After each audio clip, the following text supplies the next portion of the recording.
Oh, lag fest. It's gonna be a good time here. Starting out on Omega. Wily Castle. Now, I'm not a Pac-Man main, so I don't want to get too much into what I think the matchup in Pac-Man Ditto is going to be like, other than that, apparently. But I can talk about the stage choice. I think any projectile-based character has pros and cons that are unique as a projectile-based character when it's a flat stage like this. It makes it so that there's less sort of room to hide, but it also gives that character a little less mobility. So if you are more able to zone out somebody, it can possibly be stronger on a flat stage like this. That your zoning game can be stronger. But if you're someone who's aggressive, and the other person's not as good at zoning, that can be bad for them too. It can kind of go either way. It makes it so that you have to adjust your playstyle a bit as a projectile-based character. Ooh, all right. So far, we see Kid doing pretty well. Or sorry, Kid's actually behind here. Not a huge amount, but the lag is gonna make this not too pretty to watch. But oh, okay. It's like half a slideshow. I feel like it's like a video with like PowerPoint clips in between it. Oh wow, okay. Considering the lag too, that was a great setup because we saw Shadow Sage knowing where the knockback would be. And I think that might have been like a turnaround jump cancel up smash. So that was actually pretty slick. Kid trying to make his way back. But alright, now the lag seems to have subsided a bit. We'll see if that's going to help out Kid and be the change he needs. It's 2 key hits. I think that's the only damage he's got in the stock. It's just with 2 key hits. Okay, so uses the hydrant as 2 things in particular. One is it was obviously just to cover a lot of different options on the ledge, but because Shadow Sage, that's like a weird tongue twister for some reason. Shadow Sage chose to avoid that by kind of rolling through it. Or maybe it was even a jump. But Kid, knowing that was the setup, just waited for him to go over it and then got the punish and took the stock. Yeah, so it's left and right. I actually have it set up so that the left name will be the left tag. Right name will be the right tag. I'm going to keep it consistent like that through the tournament. Otherwise, there's going to be like no way to tell who's who. I can't even say like green Pac-Man. Like they're almost exactly the same. To look at their like sock. So Kid is not exactly catching up, but is starting to at least, even the stock count. If Kid's able to slip on the stage and get some momentum going, that's going to help, but still is quite a damage deficit to deal with.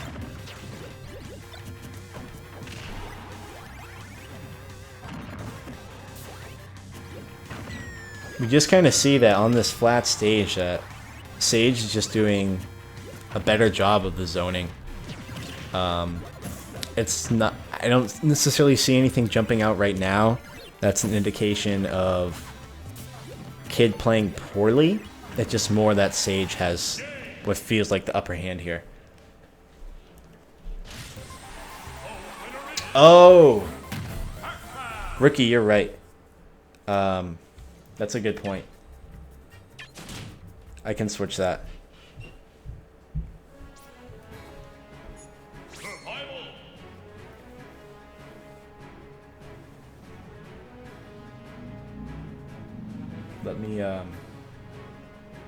Let me swap that real quick. That's I didn't even think about that piece of it. I thought it was gonna be red and blue, so I was just looking for good colors. Give me 1 sec to swap that. But we did see Shadow Sage take the first game.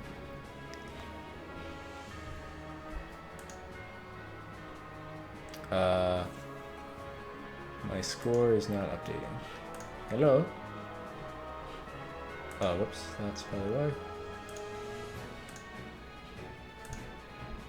Alright, so thank you, Rookie, for that tip. I'm going to take 1 second to actually make that adjustment while they're choosing stage anyways. You guys will see it happen live, and you'll be like, whoa, this is weird, dude. And I'm going to be like, right, dude? And then we'll all be happy people for the rest of our lives.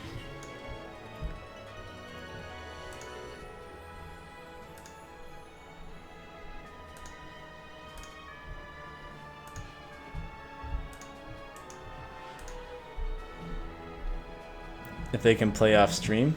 That's for the mods. It's not for me, honestly.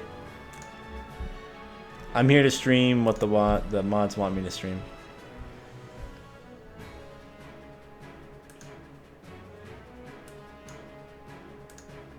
Oh my goodness.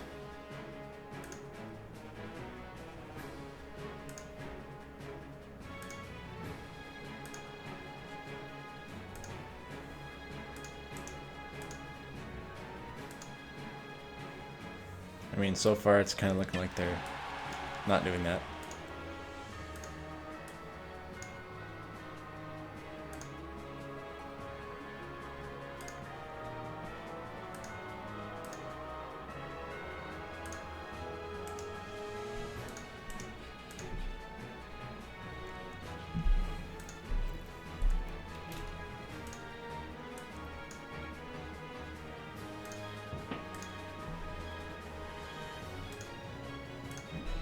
There we go. So thanks again to Rookie for pointing that out. That was pretty intelligent. Yeah, isn't that stream title great, Marcin? I'm so glad I thought of that.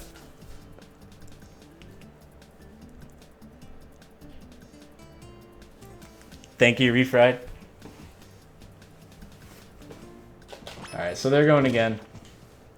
If they didn't want to do game 2 on the stage or on stream, then they wouldn't have readied up. So going back, same stage. So maybe kid's thinking, all right, I lost that game. Not too hard, but definitely by a notable amount. Wasn't like a last hit sort of a game. So maybe kid's thinking, all right, I know what I did wrong. I'm gonna go run it back, see what happens.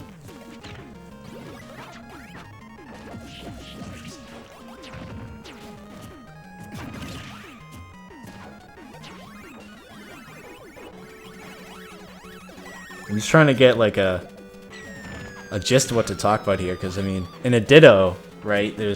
You have the same tools to use against the other person, so it's a lot more about creating situations that optimize your character's strengths. And I've never seen that. I don't know why that's so weird to me. Like, people who play Pac-Man Dittos must see that a lot. I've never seen Hydrant on Hydrant action, dude. That's getting me going.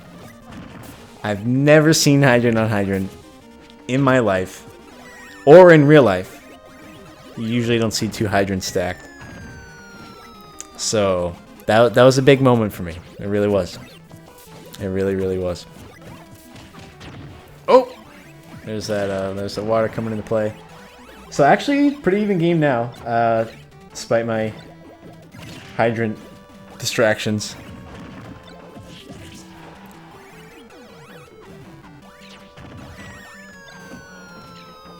Oh my god, I'm surprised Sage got up.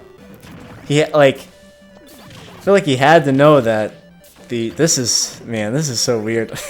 He had to know that the bell was about to land on him upon get up. I wonder if that was a mistiming or what was going on. But I feel like he knew. It's just something. It was almost like a brain fart.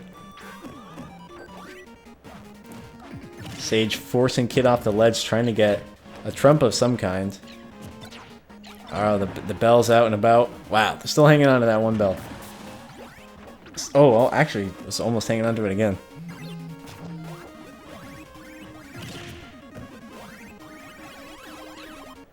Oh, this is this is like this is painful to watch at this point. They're just both doing the same actions, and that's what's funny in a oh good up smash read in a projectile based Ditto in particular. Especially when you have like a charging move, like whether it's Samus, Pac-Man, Mewtwo, that sort of thing, Lucario. A lot of times when neutral resets, they're just gonna do the exact same thing. Can't blame them, right? If the other person's doing it, you gotta be doing it too. You don't want to have less options available at any point. No, I don't know if that was the best choice to do a dash attack. That could have been lag anyways. There was a bit of a spike there.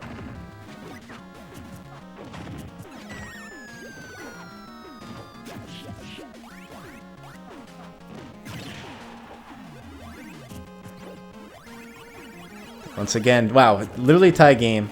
Both were at 76%. Still extremely close right now. Keys, the bells, they're all bouncing around. Wow, hydrant and the key falling on. That's got to be a good chunk of damage.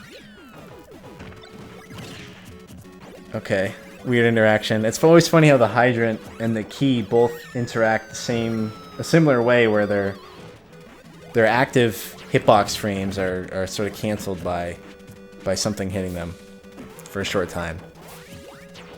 And I'm sure people in this chat could explain more to me about how that works, but I almost always just see it on Pac-Man stuff.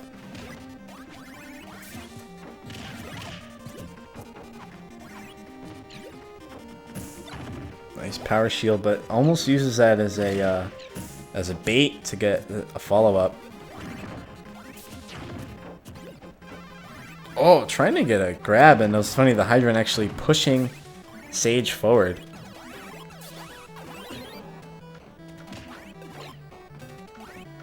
Oh, okay. Not big enough to get a big punish. That might have just been an F tilt. Key just out of nowhere connecting. Kid trying to get this edge guard using the hydrant.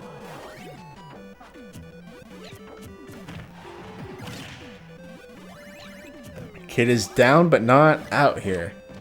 Either player could die, but that's gonna be it. Good stuff to Shadow Sage, taking game 2 and taking the set.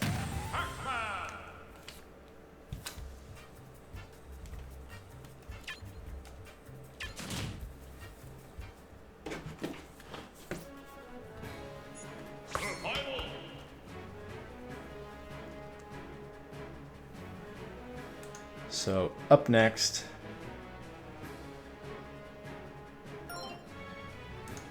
we have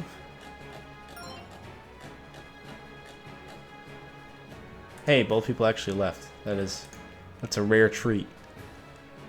Keldeo versus oh boy, game has not happened yet. It's gonna be Keldeo versus the winner of Raza versus Shazam. With a CHUSAM, Shazam. While we're waiting for that, thank you to Miso Chance, Blue Summers 21, Pokemon 333, 222, 2222, B Shifty 2, and Laporte Polonaise for the hot follows you're dropping on my channel. Look at me go.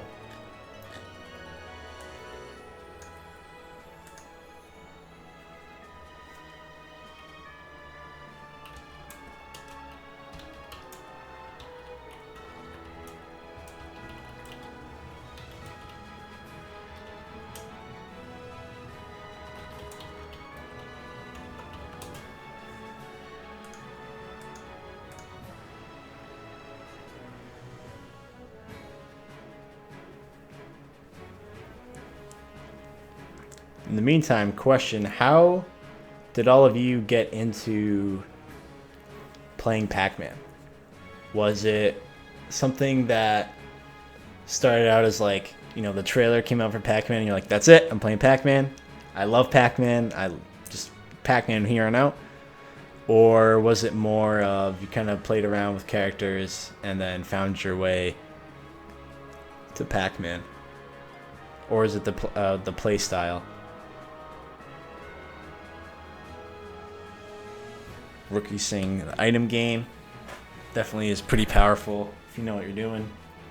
I mean, I don't know if you guys saw Kool-Aid beating, who was it? It was just game 1. But it was someone who was very good. And Kool-Aid was 3 different characters, I think. But he did use Pac-Man to take a stock, or to take a game.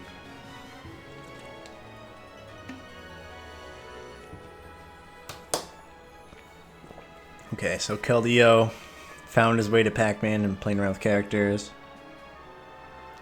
And had Kevity about the Mexican Pac-Man. I'm trying to think of who that is. It's not Sinji, is it? I don't think Sinji's a Mexican player.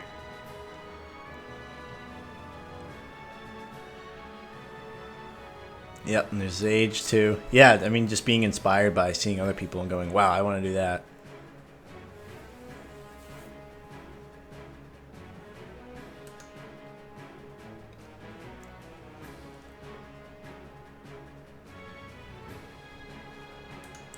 I actually don't know Bee Fox. The name sounds familiar. Bean Fox. I know Bean Fox.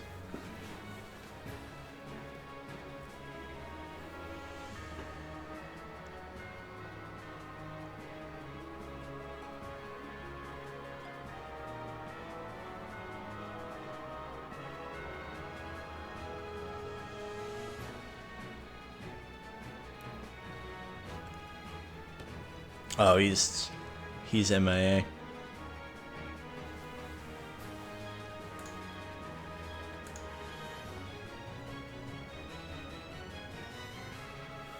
Since we're waiting again, let me just grab this real quick.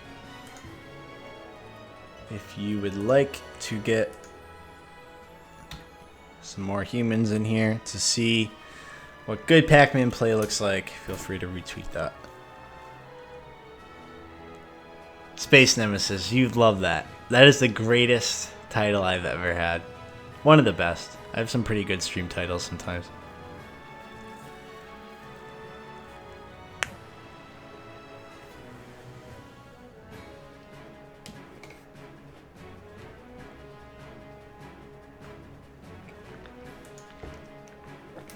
So I'm not sure what's going on with the second game that we're supposed to stream here.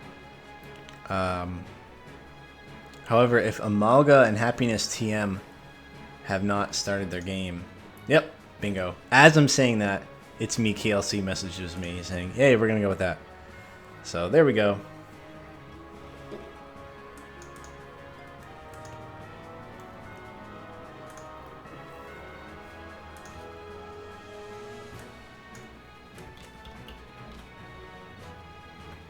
Happiness trademarked, huh?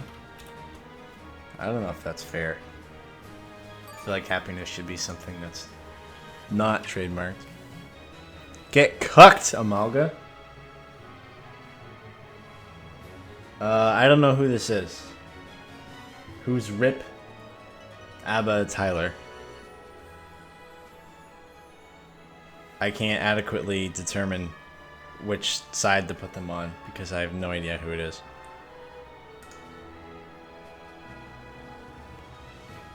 Rip Abba is Amalga. Alright, thank you.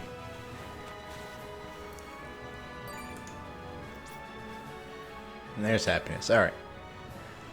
So that works out. Thank you, Gashetta2812 and Jank. It's really kind of drawn out Jank for the follows. You guys rock. And roll. You do both. Not a lot of people can do both. Not a lot of people can rock and roll, but here you guys are just changing the meta of following. Thoroughly impressed.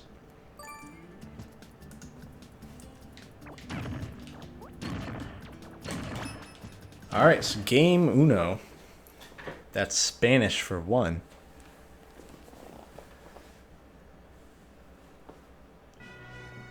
Let me on Battlefield. Alright, so big mix up from last time where we had just a flat stage with flat sides, very square. if you will. Abba is not going to have a neutral start. Please, thank you. Big fan of that. Starting out here, what do we got? Wither, Skeleton, I don't know what your tag is. But if you look at the bracket, you can determine. Yeah, you should. Alright, whatever. Okay, we're going. We're doing a thing.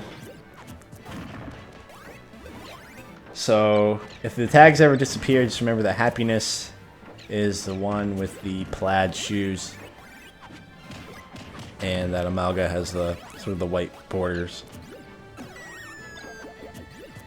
So far, I mean, seriously, dead even game. Just lots of little pokes, no big combos yet.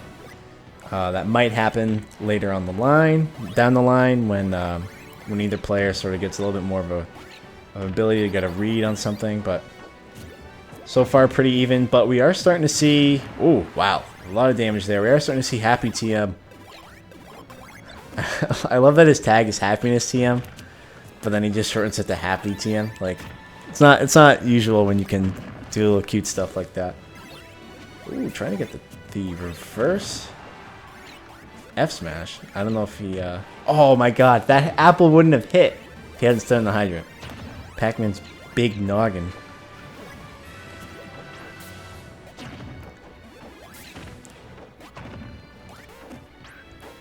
So Happiness with the lead, but it's not. Wow, I'm sorry to Pac-Man means that that hydrant didn't hit. That's pretty wild. That was. There's so many things in this game where the hitboxes just really extend out from where you'd think they would be, but apparently the hydrant is like down to the pixel with the hitbox. At least the falling hitbox. I don't know if it has different hitboxes when it's bouncing around. Wow! Up smash. See you later, Gator. Not sure what that was. But, Happiness with a pretty little lead there. Definitely susceptible to dying soon, but probably won't be from one big hit or anything, so. Oh my God. Alright. Some cute stuff going on off stage. Missing the text, getting stage spiked, and pretty much tied up, more or less. As I say that, huge damage coming out. Happiness has once again taken the lead.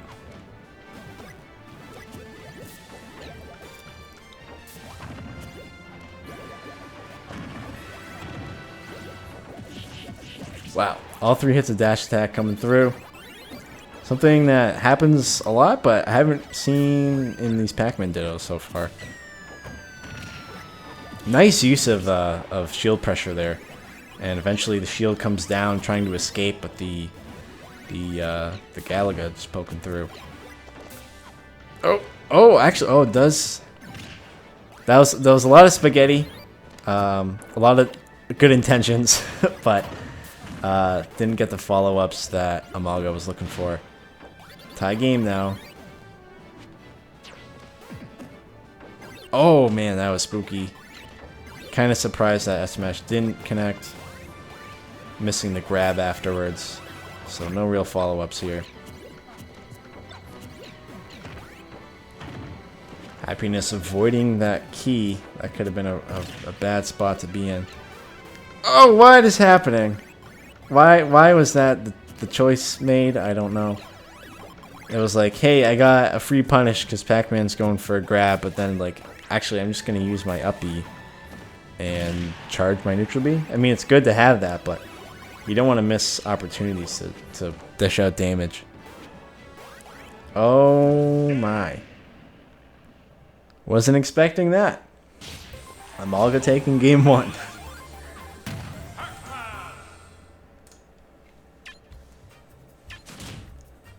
Definitely a got him situation.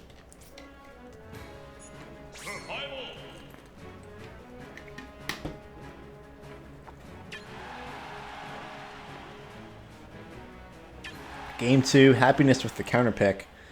I wonder if we'll see some flat stages or something in between like Smashville.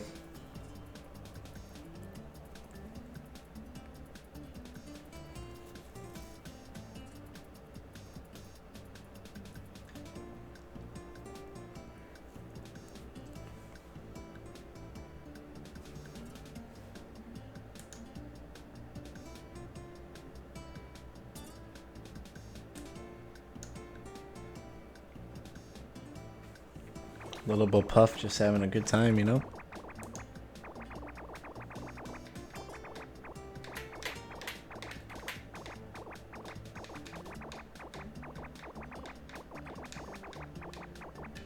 Do you guys ever dance like this when you're alone? Just kind of squish your body into as close as a two-dimensional object that you can. As fast as you can.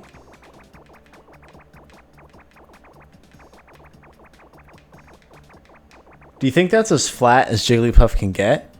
Or is that just like what Jigglypuff is opting to do in this particular case? Like, is she exerting, or technically it's a guy, is he exerting like all flexibility and strength to get this flat, or is this just like a casual like going flat, you know? Oh, you're right, the taunt. There it is. You guys weren't kidding. That is actually a 2D object right there. Puff has the power. That is maximum flatness. Except for Lucina. Ooh, I went there. I think it's like, because this is like the canonical Jigglypuff that it's from the game. I think that one is confirmed to be a male. So that was my understanding, but I might be wrong.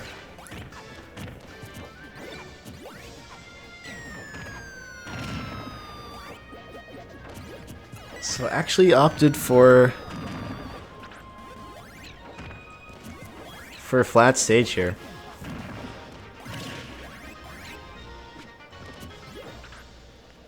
So far, Amalga has the deficit.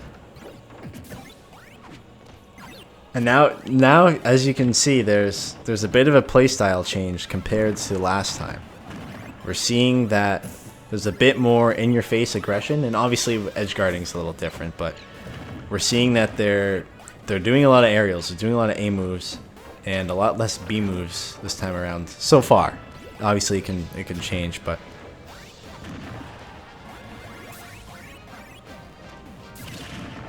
actually getting hit. It's funny how Pac-Man's gameplay is, you know, pretty flowchart based, I would say.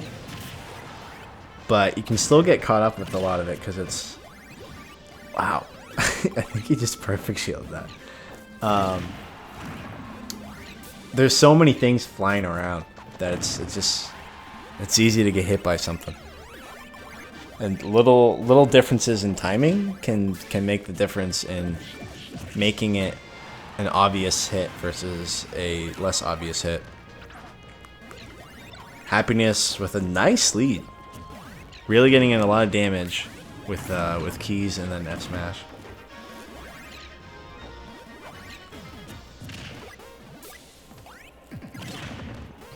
Yes, Pikachu I think is male. Like you said, because of the tail.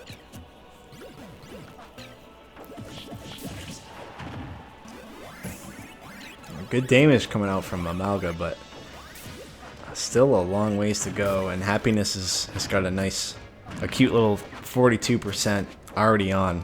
So Amalga's going to need to take the stock pretty quick.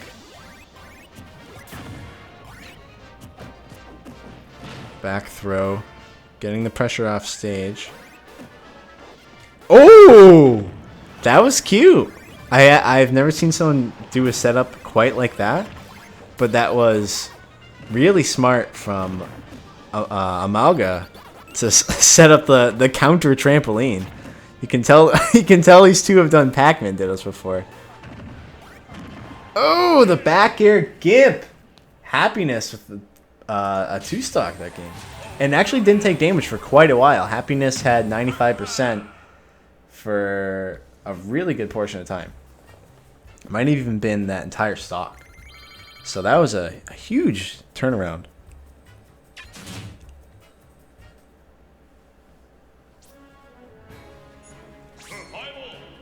Also, thanks everyone for the follows. Thank you, Italian Man 1221.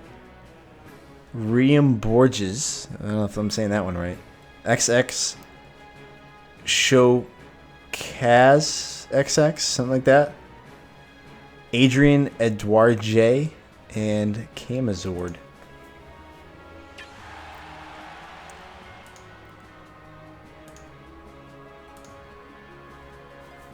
So game 3. Let's see where this goes.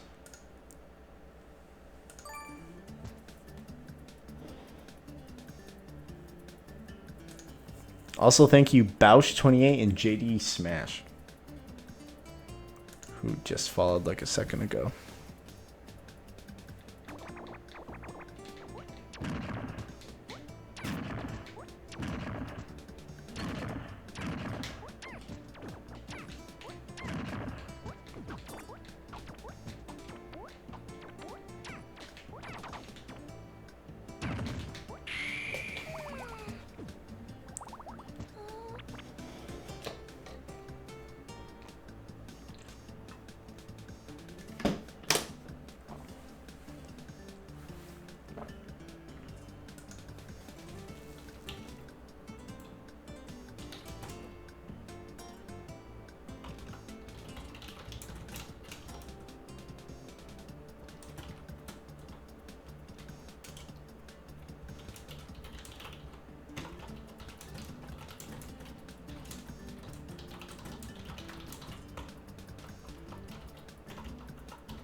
Show us your rest setups. Oh, I got some. Check that one out. Just rest. Boom. Not exactly setup, but it's funny. I don't really play Puff a whole lot, but just in the amount of time I've spent in that room with Jigglypuff, I like I know like random Puff things. I'm like, wow, this hitbox is great, like stuff like that. Game 3, starting out with the weirdest shit I've ever seen in my whole life. I don't really know why that happened.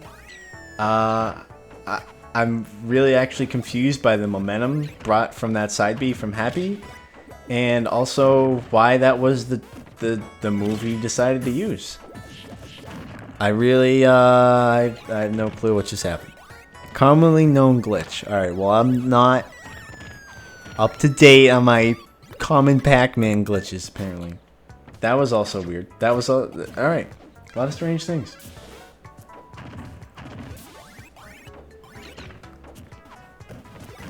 I still don't know why, even if that was like a, hey, this is what I'm doing, like the glitch thing.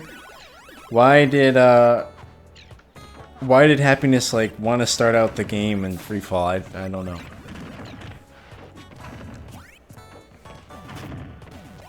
And we got the double stack. I think they only have that at Burger King. Man, no, Wendy's. I meant to say Wendy's.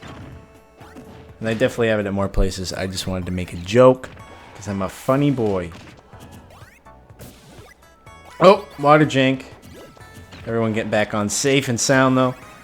So far, back to a fairly even game. That's funny. That's what we had for a bit, but it's you know, we saw Happiness just really take home the bacon on game 2. So it's funny how maybe it's the stage, maybe not, but the overall adaptation, whether it's environmental or skill-based, is making a big difference here so far. Oh, that could have been bad.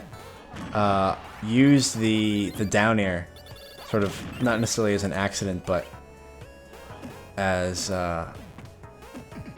oh god, okay. Use the down air and kind of get stuck in the animation.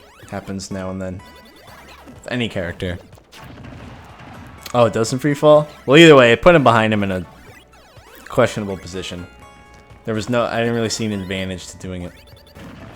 Oh my god, there's so much offstage stuff, and the game's dead even.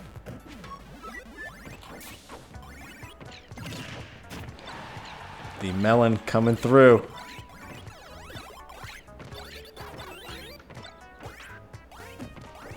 Oh my goodness. Okay, the toss. Happiness looking to take care of this first stock. This is I like this game 3 a lot. It's back and forth, so it's even. It's fun to see, but it's also like there's some really great setups coming out. Amalga taking the first stock. Really high percent. Apple just to the face. Peace out. And now we have a dead even game, both at 0%. Happiness missing the key spacing and getting it under the stage. Rip key. What? I looked at chat for a second. I genuinely don't know what happened. Was it just like, was it a forgetting to up B, or was it a head bonk? Was it a head bonk off the stage? Oh my god. As a fan of the game, you hate to see that. I don't even know who died. I actually didn't even see that either. Who? I'm guessing it was Happiness, because the not like this. Wait, is head bonk like impossible to make it back from? Is that a thing? That's insane if that's the case. I don't know who Ken is. Either way, the room's full. Amalga died. All right, so Happiness taking it. Happiness just upset. That's how it had to go. So our next game will be 8-Bit Jim versus Domino, I believe.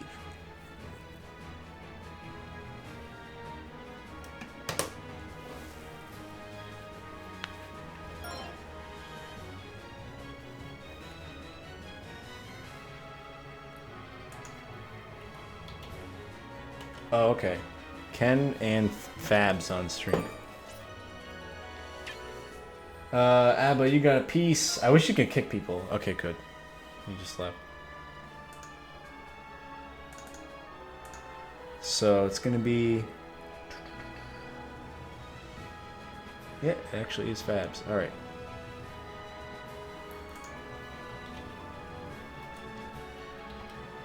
It's me, KLC. Versus Fabs. Also, you guys have been following like crazy. Thank you to Dago Geo, Little Broomstick, Minigunner 5, Mob Changer, Alan Deal, Pat. That's a funky one. Deadshot 20, nope, 1225. Goofy and Joni, or Guffy something. Little Peanut 1123, a Mooncat 17. Woo!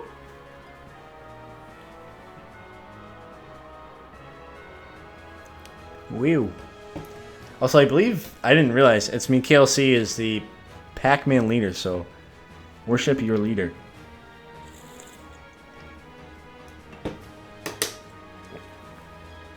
Holy crap, he still follows. He still follows. I mean, they are still. They're not moving. DQ 1 2 3 4 5 6 and Mr. Froggy 11 0 37. Thank you very much. I really do appreciate it.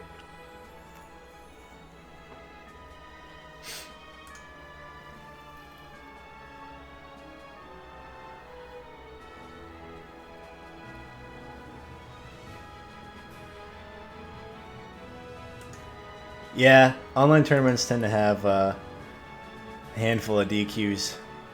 It's kind of the nature of the beast. People sign up, they forgot the tournament was there, their mom's making them clean their room, whatever it is. There's a lot of random things that happen.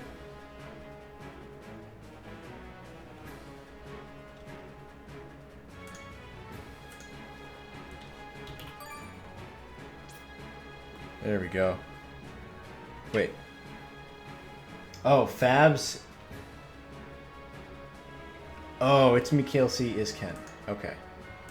Now I get it. Look at that. Look at that swap. Isn't that great? Isn't that just awesome? Isn't that fun? I made my mom drive me as fast as she could. There you go. Shout out to Mom. Thank you, admire the art and Skeeky Fox. Skeeky. I don't know what skeeky means, but yeah. So if you do like up tilt or at a lower percent, right? So up tilt to up tilt and then like a back air, like that's not true, but people are usually gonna be throwing out things that probably won't work, especially if you like wait for an air dodge. So like up tilt's probably true. Up tilt, like only at a very low percent, and then you kind of wait for the like up tilt, wait for something back air, and possibly into another back air. Could also do up tilt, rest, or wait a little bit for that rest. A lot of different things you can do, and that's just like my shitty puff knowledge. So Fabs, thinking about stage choice here. And in the Ditto, that's critical. It's all about what's going to optimize your play style the most. If you know you're a zoner, then you got to bring it to a stage that, obviously, one, you're comfortable with, but two, that's going to benefit your play style. But then you also have to think about the other person's play style and how it'll ideally counter that, and a balance between those things. So maybe both players prefer a certain stage, but you're the player that's going to benefit possibly more from it. So a lot of things to consider, and in the Ditto is just like an extra layer of thought. Not as black and white when you have character matchups.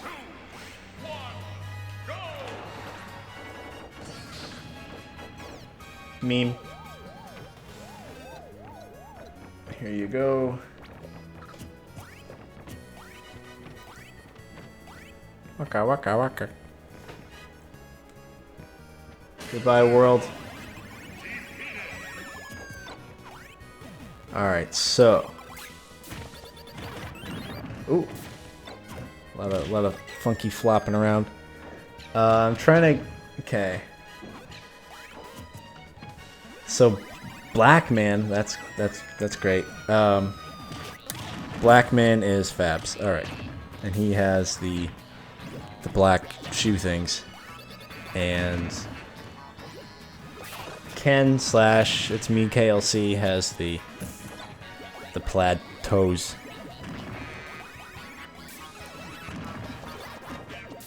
Double hydrant action, not stacked, but horizontally conjoined. Pretty even game. Pac-Man with fruit fucking galore. Hanging on to the strawberry, which is smart. I actually surprised I haven't seen that yet. That does prevent the other Pac-Man from drawing a projectile, right?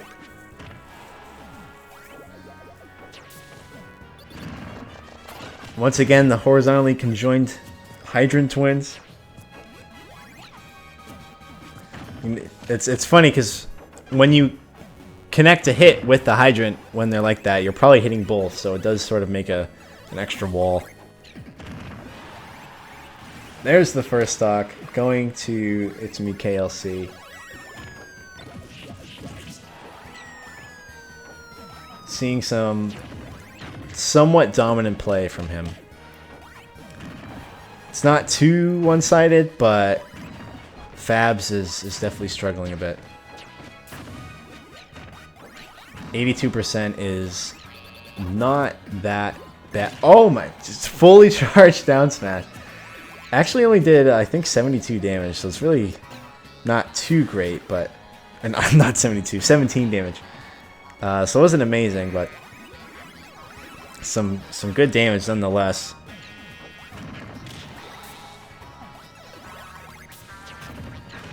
Ken getting hit by the key. And the percentage is actually lapped here. So KLC's in a pretty nice spot.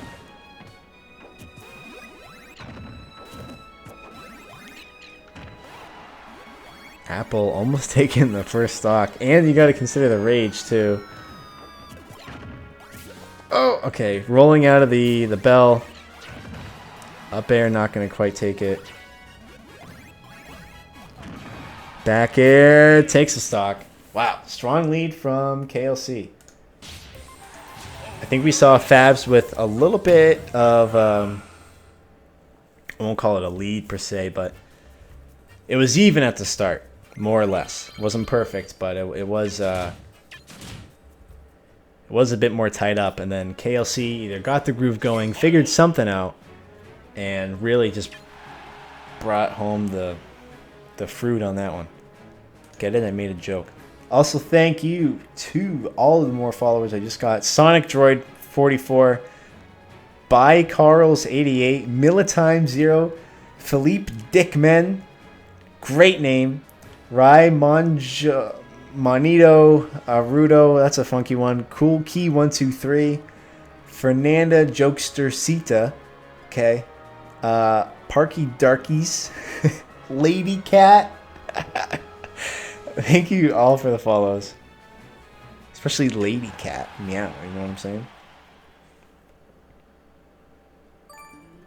Parky Darky.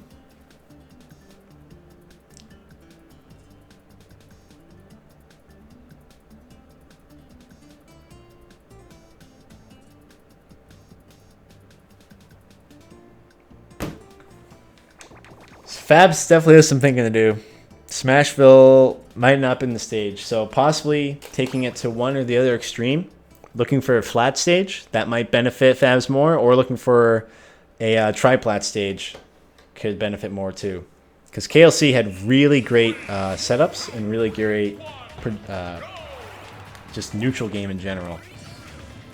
So, alright, well, I mean, we're back to Smashville, but Fabs has to do something to sort of offset the weak neutral game that he had last time. Not terribly weak. It was more so that Fabs had that KLC had a really great neutral game.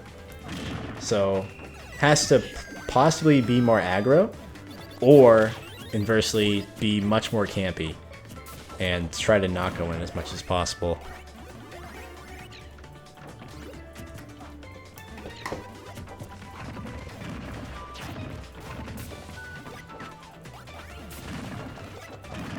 The double hydrant. I just got a host from somebody. I don't have hosts alerts showing on the screen, but I heard the thing. You guys don't hear it, but I heard it. ATAW 1993 is hosting. Thank you. And Zeo Lightning is hosting. Thank you.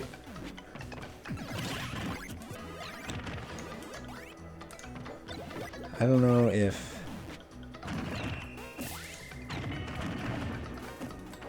Alright. Gonna focus on commentary. There's a lot of things flying around my head right now. Tie game. Dead ass tie.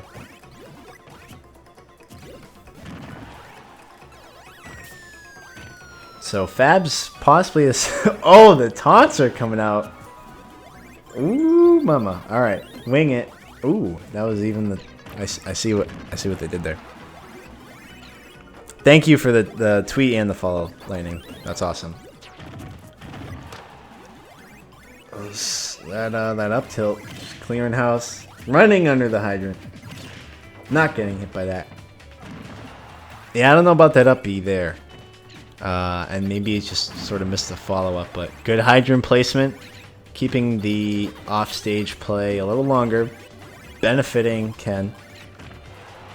Wow, we actually see. Oh, I was looking at it. Whoa! Whoa! That was some funky stuff. Okay. The water from the hydrant pushing the bell in a I don't know. It's like a 200-degree angle. Some janky cheese. So Fabs is down, but it's very close. Definitely not impossible to even this game out quickly and yield the 0-0. Apple taking it. Apple is so strong for how quick it is. Honestly, like I find Apple to be the toughest projectile to deal with myself. Something about the angle, its fall speed, and honestly it has a pretty good knockback to it.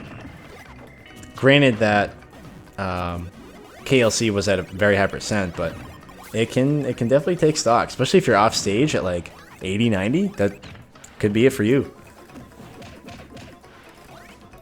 I am so perplexed by the amount of taunts coming out. Clearly, these guys aren't too serious. They're just having fun, so that's good to see. Wow, Fabs has a great lead right now. Possibly attributed to the amount of taunts coming out from KLC. I'm not sure, but good patience. Not getting hit by the key.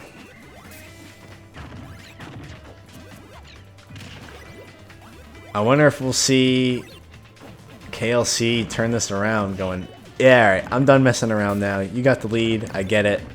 I'm going to take this one home. Thanks, though.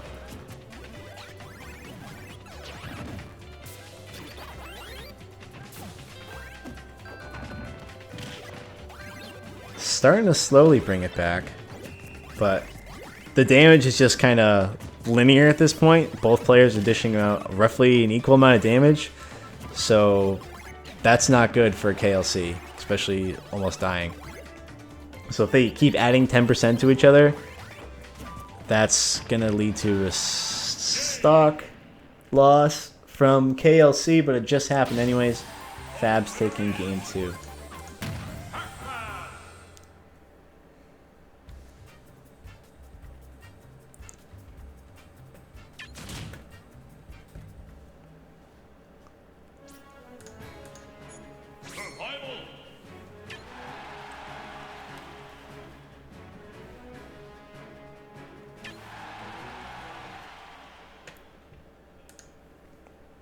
Few more follows. Thank you to Automatic 2573, Dom Pugh, Seraph 1992, 10, Nath Munis, Flemish Man, This Raul, and Mattias Draco for those lit follows. Bam.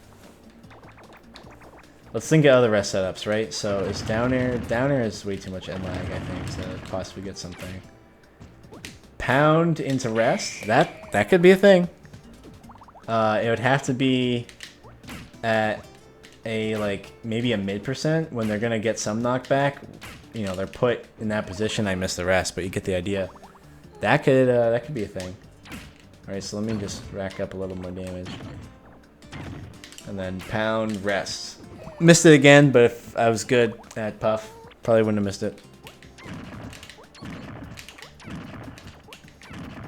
Alright, let's try it out. Pound, rest. Yeah. I mean, granted, it's sandbag, so it would probably be a little bit of a lower percent, so they aren't flying quite as much, but...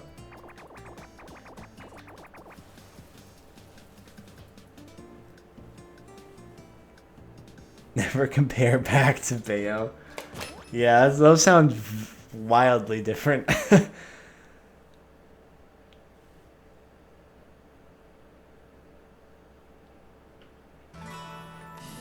Going to game 3 again, Smashville. Some more meme taunts coming out. I do like that crouch walk Pac-Man has. That's cute. Charging up. Oh my god, just a key to the face to start things out. Bell to the face to almost even it out. I'm a poet and I do know it.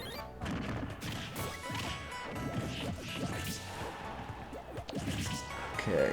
Wow. So far, KLC is keeping a little bit of a lead. Seems to be playing a little more on point than last game.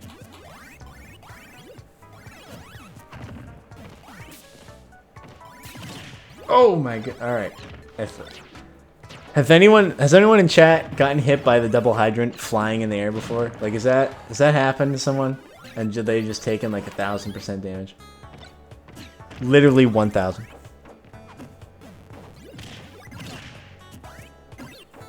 The numbers are exponential, so it's 19. Or what's the hydrant damage? Like 13, 14?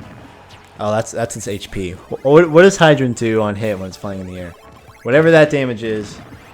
It's the exponent, and so it gets pretty big.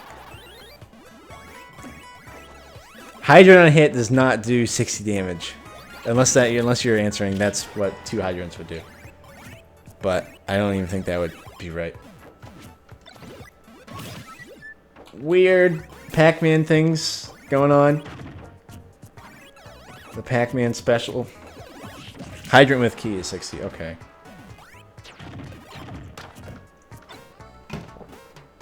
Hydrant, 2 hydrants and key. That'd be some good damage. There's the side B coming out, taking the first stock. KLC with the lead. Not huge. Could definitely disappear pretty quickly. But, well, there was Hydrant and Key doing 28. That was a great start to that. And Ken hanging. Oh, I wanted to see more. I mean, it was still pretty good, but I wanted to just see more crazy, fun Pac-Man things being dished out. Not quite getting a stage spike. Looking for something like that. Good use of the trampoline from KLC's trampoline. Just going, I'm not gonna bounce back in a worse spot. I'm just gonna use a trampoline that's already here. That was pretty smart. Oh, slippery. Key coming out, taking the stock, but Fabs is at 70% right now. But has a key with the cherry from KLC, so KLC is limited in the zoning game right now.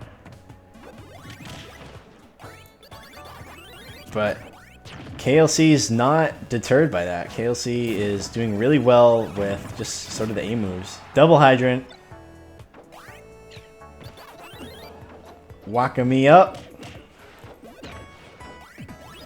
Quick cherry.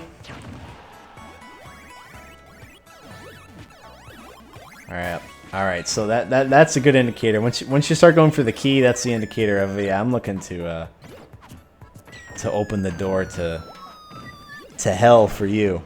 Get it? To unlock the portal to your death. Aren't I funny? I'm pretty good. Oh my god! There it is! The actual double hydrant. And that's gonna be it. Good stuff to KLC.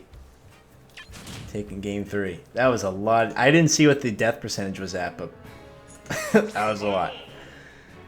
That was definitely a dead pack if I've ever seen one. Also, thank you to TJT Lee for that last follow. If anyone caught the damage, I'd love to know. I didn't quite see it. I will be uploading the VOD to my YouTube channel after this, so I might actually peep that. But moving on. We're gonna get, let's see here. I am not sure who it would be at this point. Actually, yeah, I think Zeo Lightning and 8-Bit Jim. If you guys can hop in, that'll be the next game. That's in winner's quarters, actually.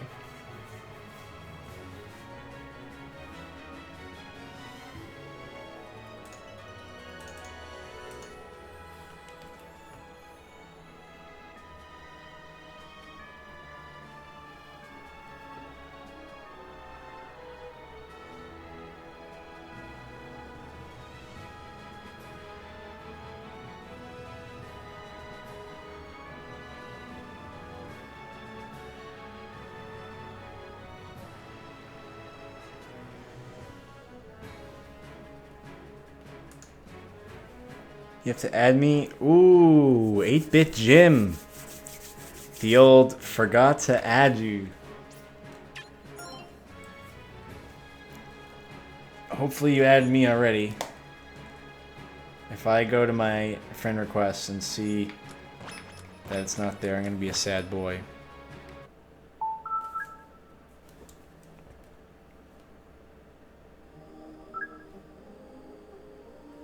There we go. What's up, A2E?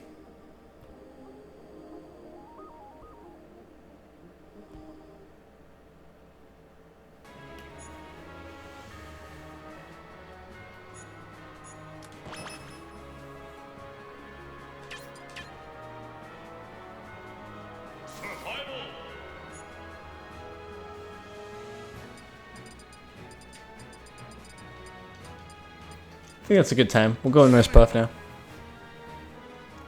A2E was Lucario. And rip him.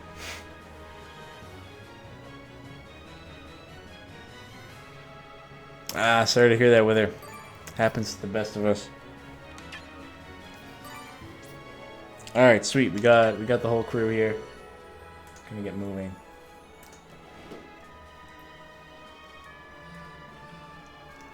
So I believe the actual tag itself is 8-bit underscore Jim. Okay. Who I actually already have in here. And Zeo Lightning. Cool. Ooh, I like that tag. That was fun.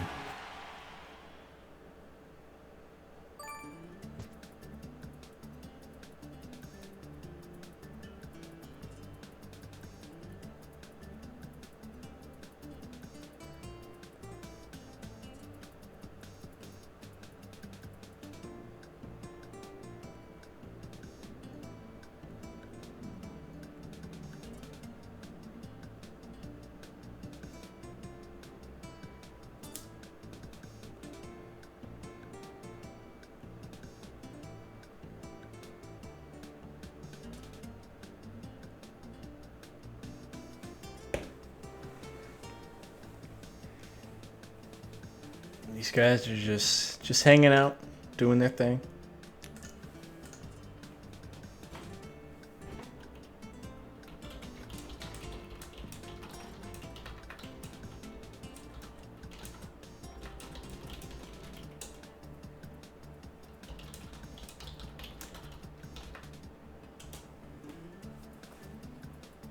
I don't know what you guys are doing, but if you can pick stage, I think the viewers would appreciate that.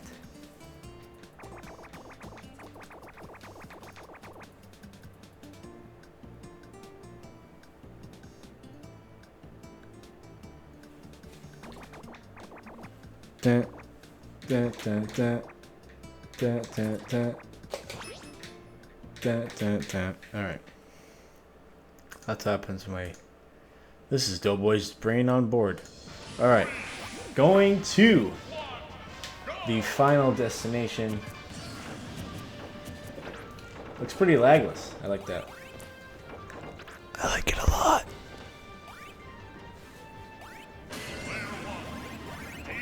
Sharting out. Yes, I did say that. I felt like it. The old Pac-Man ditto. Can go either way so far. Not really anything to comment on other than not a whole lot of hits connected so far. So just a lot of throwing things out. We might end up seeing a lot of that, or that could just be an early game thing.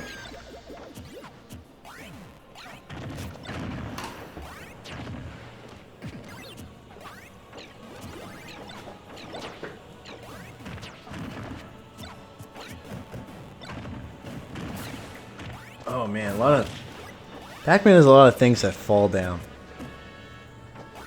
Whether it's Pac-Man himself. Actually, I just realized, you know, if you think about Pac-Man, old school character, right? Where you have 4 directions. Think about the options that Pac-Man has. A lot of them go straight to the side. We just saw with the side B. And granted, you can angle that, but you have a lot of left and right with side B projectiles, and you have the up and down with the hydrant, the up B. And if it was purely like 4 directional, it'd be awful to play as. But they kind of changed it around. But just a little subtle detail. That's interesting.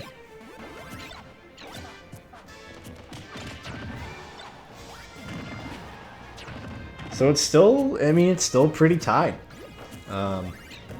No huge lead either way. No big setups or anything. Just lots of little pokes and chokes and racking up damage.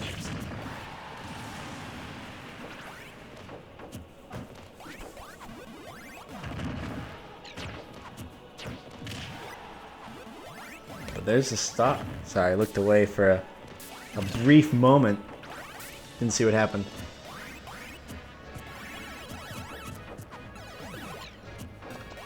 Stunning that hydrant. I'm not sure if that's helpful, but went for the toss. Oh, baby! Oh, I did a neutral air. I'm surprised we didn't see. Actually, I don't know. Would a back air have been more likely to kill, or up air? I would think at that height in particular, especially at like 150. But that'll take the stock. More or less evening things out.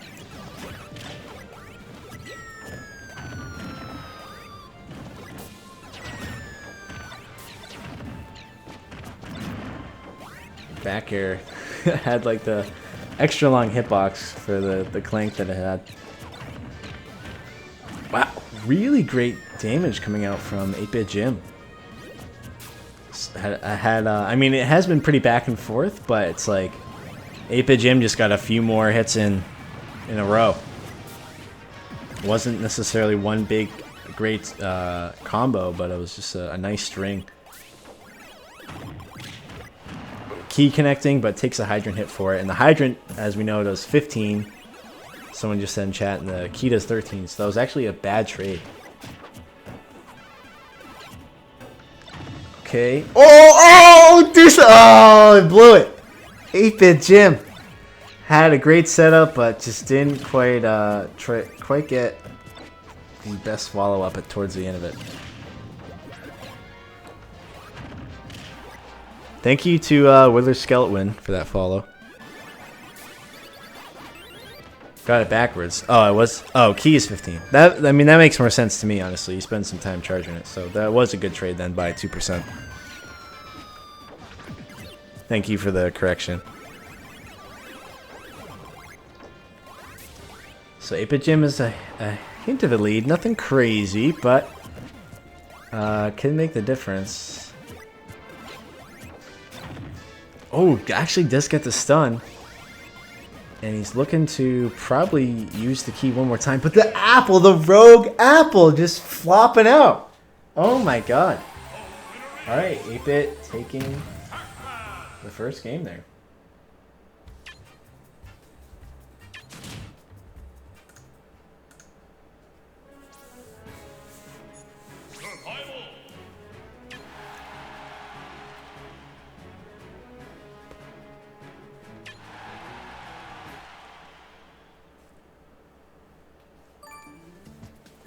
And give me 1 second, guys. I'll start the match when it's ready, but I gotta respond to something.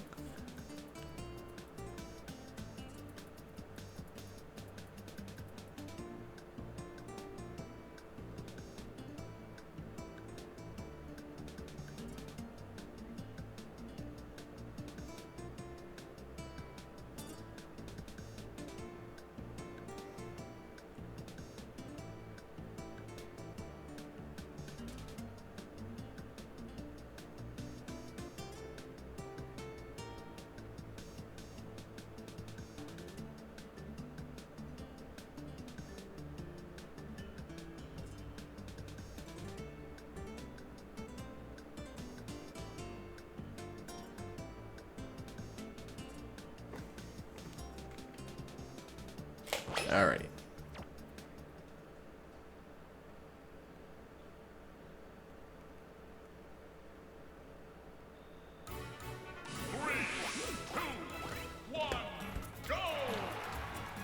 Town and City this time. Zio looking for some maybe off the top kills with some high up platform setups. Who knows?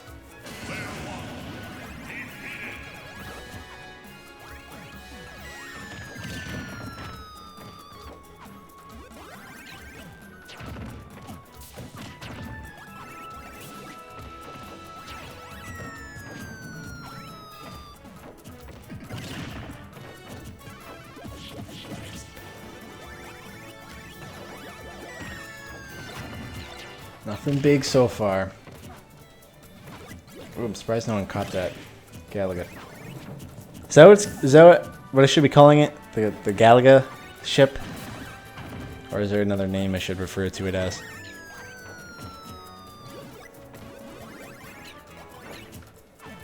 spaceship. It's probably called just spaceship. I don't know if they can have the title Galaga in here. They're gonna get fired.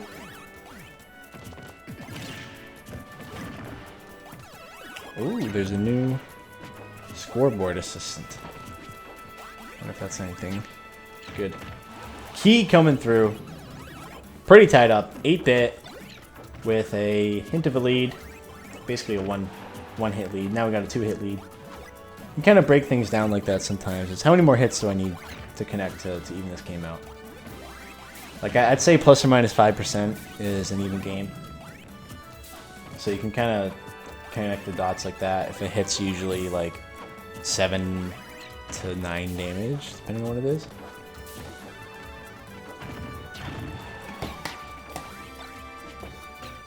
Bit Jim with the up smash setup.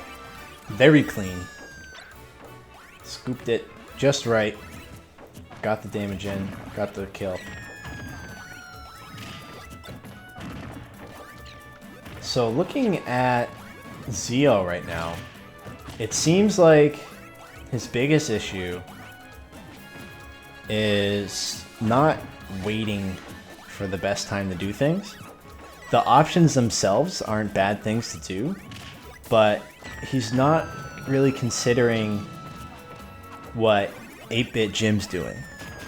He's kind of just playing as if his opponent was like a computer almost, really, like not considering the human-like options that would be likely to come out from 8-bit Jim.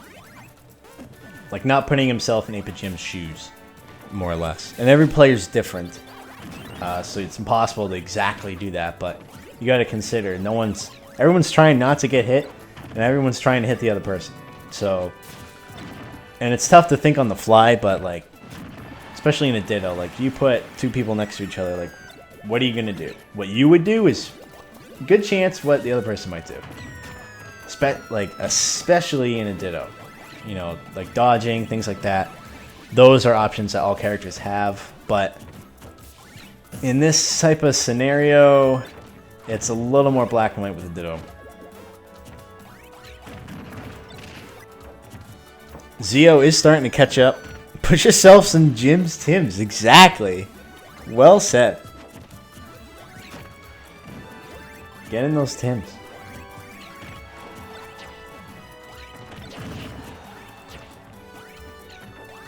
Melon hold is not doing, but I mean it did limit mobility. That's something that, like, if you have a thing that has a hitbox, people aren't gonna go there. So you can kind of force options out, which is a lot of what Pac-Man's about with the hydrant in particular.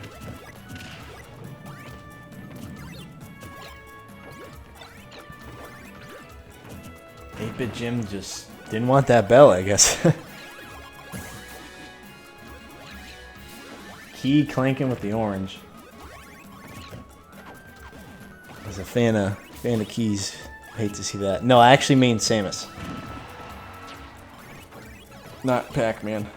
So I don't know Pac-Man terribly well, but I do know projectile zoning concepts pretty well. And, oh, almost had it. I wonder if it was... It didn't seem like it was charged, but I wonder if it was possibly charged too long. Like, I'm wondering if there was a way that up smash could have connected.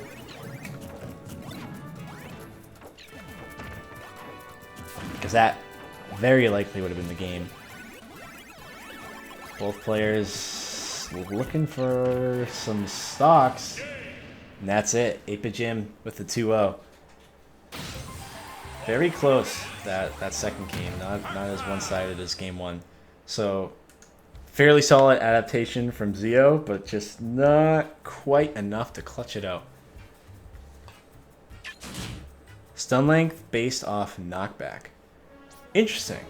Okay. So if it's a higher percent, then it's a longer stun. Is that correct?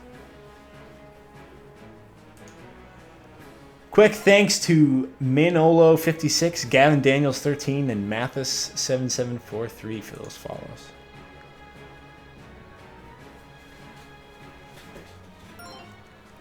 Oh, that's interesting. Okay, so stun is actually optimal at higher percents, not just because you're more likely to get a KO with a higher percent, like a free hit kind of, but you also have a bigger window.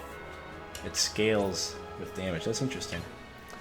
Alright, so up next we have Keldeo and Pac-slash. This is also winner's quarters.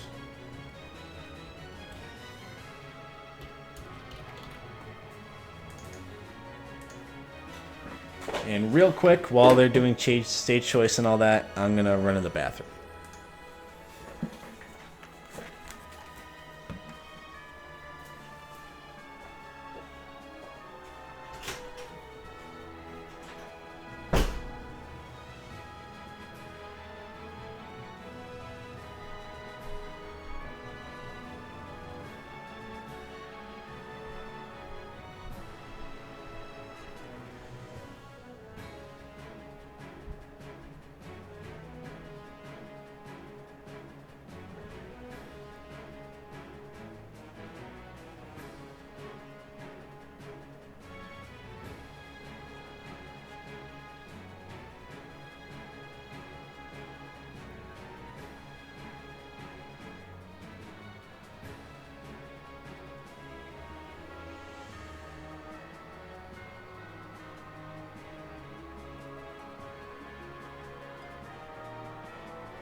Alright.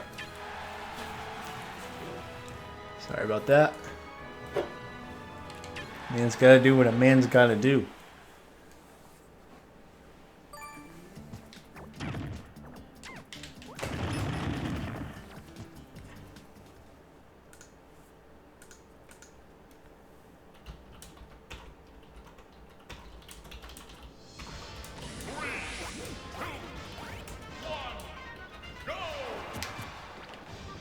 Oh, a little laggier this time.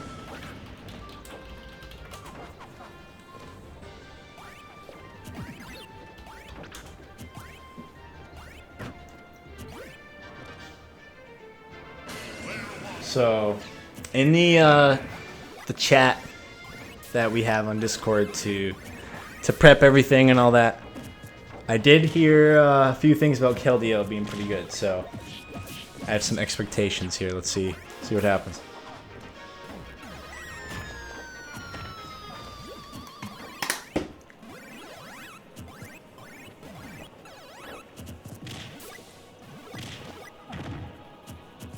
Yeah, this lag is not pretty.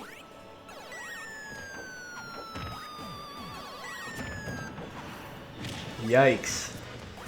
It's not a lag spike, it's just like everything's consistent lag. I don't know what's worse.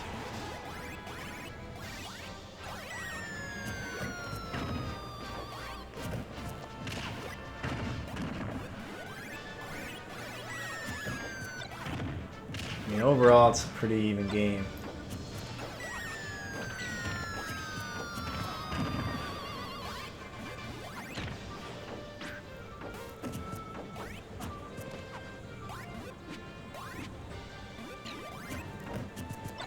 I don't know if it's true, but I've also heard that FD on Wi-Fi can be a cause of lag a little bit more because the background is so intense. That might just be a rumor. I don't know. It kind of makes sense, but it's probably just like sort of a video playing behind it.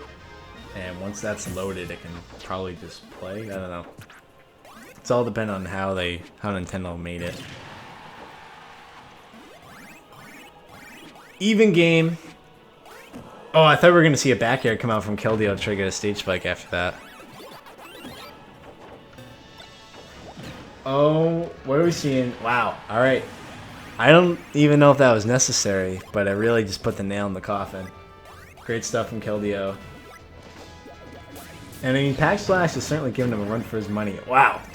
27. Missing the grab just by a hair. A pack hair.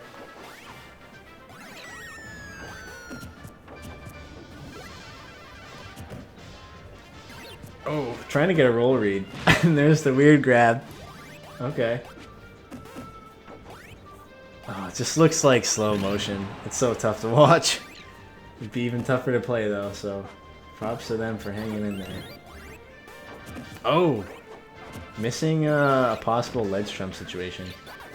I think there's probably a lot of great potential for Pac-Man ledge trumps, right? Because there's...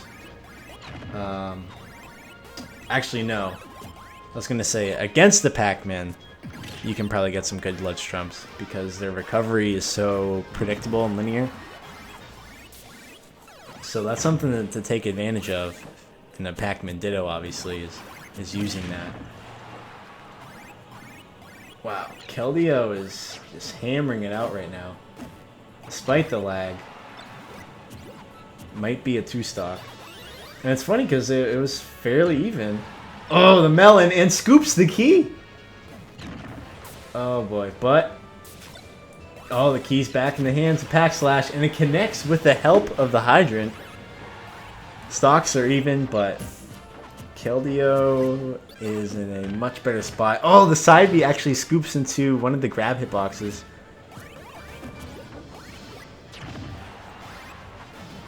Up air not quite enough. Full range now, so I mean there could be some weird stuff going on. Hydrant wall, not sure about that down smash. That was such a risky option, and at a low percent, when you're that behind, that's pushing it. Oh, I gotta say, pac-slash is starting to have not really a comeback, because there's so much damage on him, but the momentum is shifting in pac-slash's favor, as Keldeo seems to be struggling to get the kill.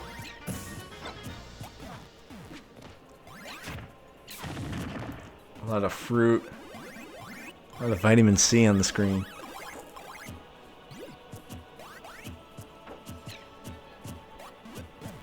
Key toss. Now I wonder if that key toss was specifically meant to be just in like short hop range. I know, not to talk about my experience too much, but I know that wow, down smash taking it. Oh wait. Yeah, okay, yeah, Keldeo won. For some reason I thought it wasn't Keldeo. I'll do short hop charge shot a lot as Samus, and people see a charge shot coming. A lot of times their first instinct is to jump out of the way, so that does catch people.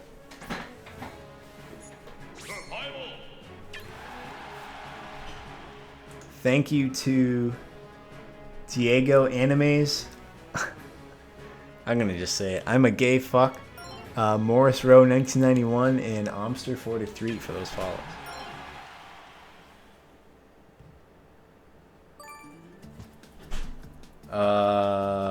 Rip them? What happened? Where did they go? Yeah, I said it, man. I don't care.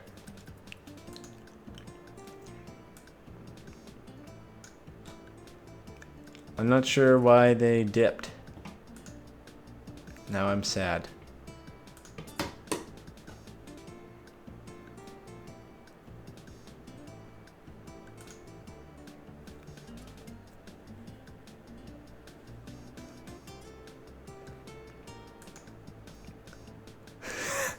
Thanks to I Have Horrible Wi-Fi for the follow. Might be one of the 2 players in the game right now. Just in case... oh.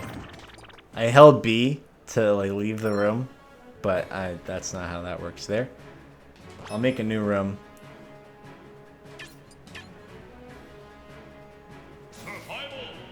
I don't think it's me at all in any way, but just in case that's a factor.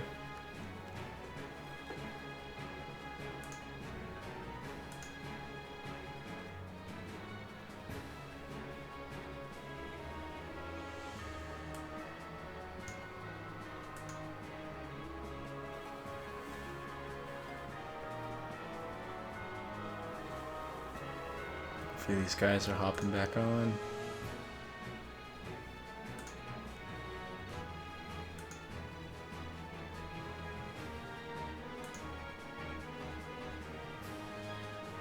Thank you guys so much, by the way. Today, this stream alone so far has given me 65 follows. That's pretty solid. That's like... That's like 6% of what my previous follow base was. Just added that on. Pac-Man. Pac-Man mains, Pac-Mains. You guys rule. I would do Samosa, but then I can't SD off the top. And that's a lot more optimal for this setting. What do I usually stream? This game. A lot of Smash 4. It's definitely where my roots are. I actually just bought a capture card for old school games. And by old school, I mean games that are consoles that have AV or composite cables. So I plan on streaming possibly some Melee. I play Melee a lot as well. I don't go to tournaments as much for Melee, but I played a lot with my roommates. Tournaments are pretty much Smash 4 for me. And like I play a lot of old school games with my roommate, so like we're currently in a run of Halo 2 right now, so I'll probably play Halo 2. I want to do a little bit of ARMS. I want to do a little bit of Splatoon, Rivals of Ether. Maybe Brawlhalla, but probably not. I think I like Rivals a little more because I can wave dash. All right, what's going on with this? Thank you, Master of Gaming 9275 for that last follow. I don't know why everyone's dead.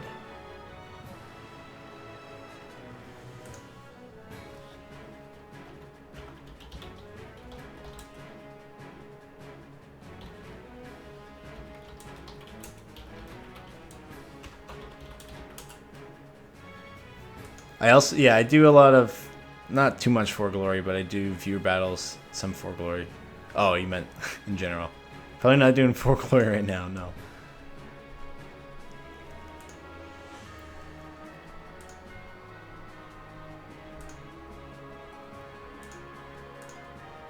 This is taking quite a long time.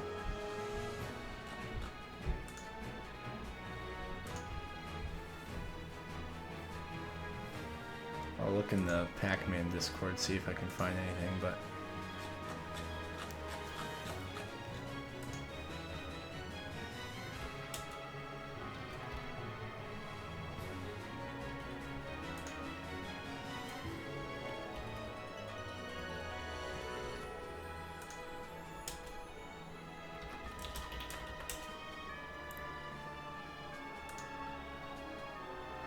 Oh, they're playing offline? I guess they're playing offline. That would have been good to know like 10 minutes ago.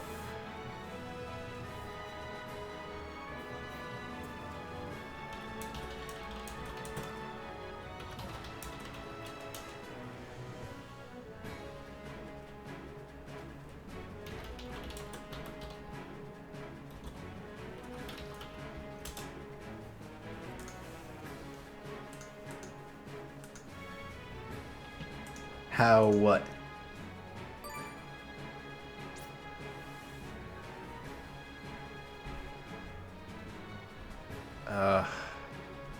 Alright. I guess we're doing...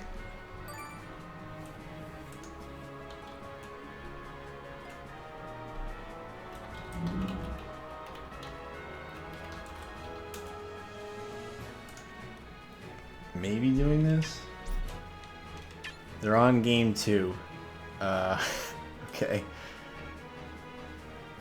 Candiff and KLC again. Which is in winner's quarters.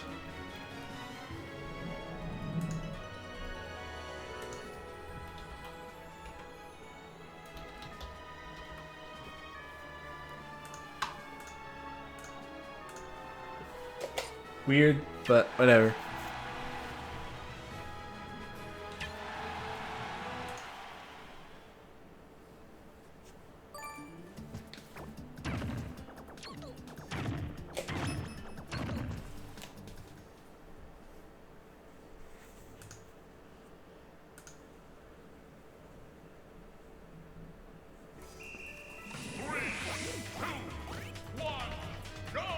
Alright, so remember this is game 2. So we might only be seeing possibly one game from this set. In winner's quarters.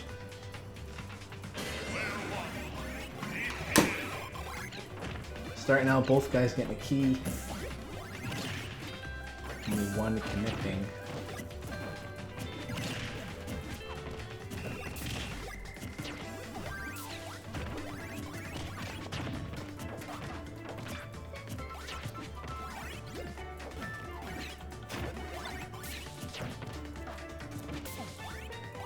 So now, I mean, back to KLC is really great movement. I noticed last time with Pac-Man, and this game started out kind of slow, but the movement from KLC has been great.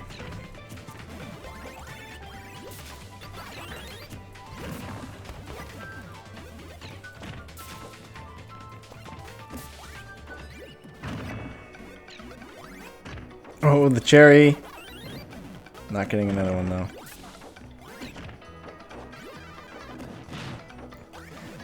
Grab for grab.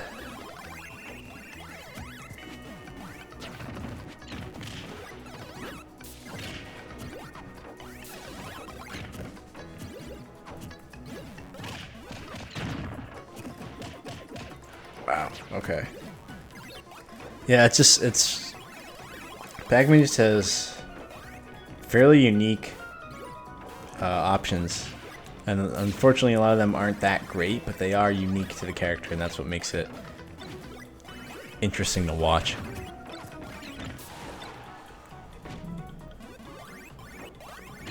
KLC down just a little bit. Oh, the stun, not getting the follow-up. It's possibly in a position to get one.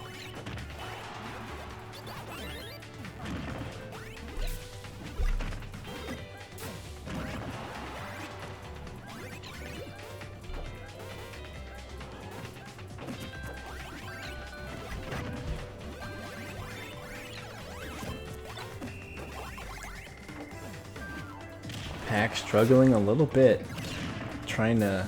Oh man, that hydrant is connected. That one does. That's what happens when there's two on the ground.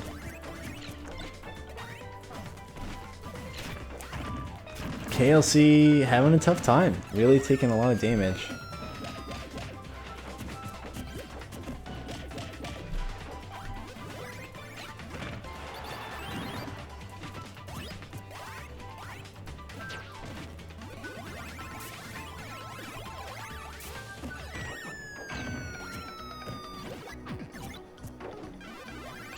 Miss grab.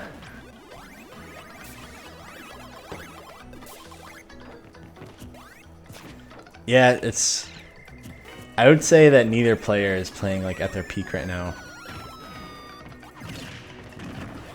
Especially KLC. KLC seems to just be kind of taking hits.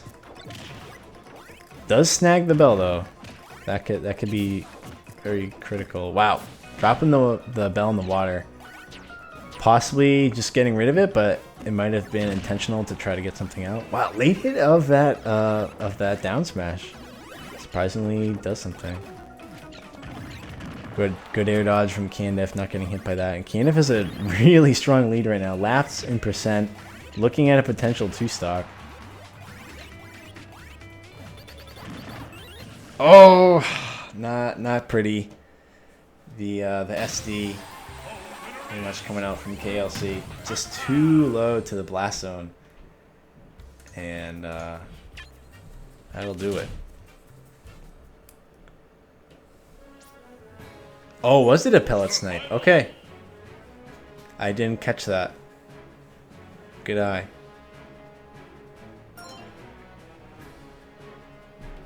So in that situation, it just drops off.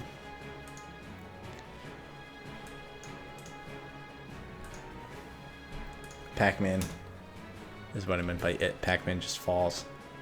A see you later moment. Alright, so we're still waiting on actually, no. It's going to be... oh, maybe... This is a little weird. Slightly confused. So, Kandith moves on to top 8. Keldeo and pac-slash are finishing their set offline. It's currently 1-1. Shadow Sage and Midnight Greninja are on game 2 right now. And losers round 5 is starting to conclude a bit. Or starting to get to the point where it's almost ready to start.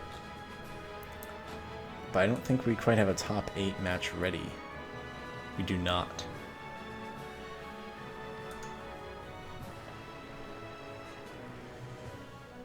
Do I face good packs? There's one guy. There's in our region. So Kool-Aid is definitely the best Pac-Man. I actually tried to get him to play today. It's been busy. Who else is there? There's Voodoo, who's fairly solid. There's oh, I can't think of his tag, but he kind of switched to Fox mostly. So there's a few Pac-Mans, but Ew Kool-Aid, White Ew Kool-Aid, he's a monster.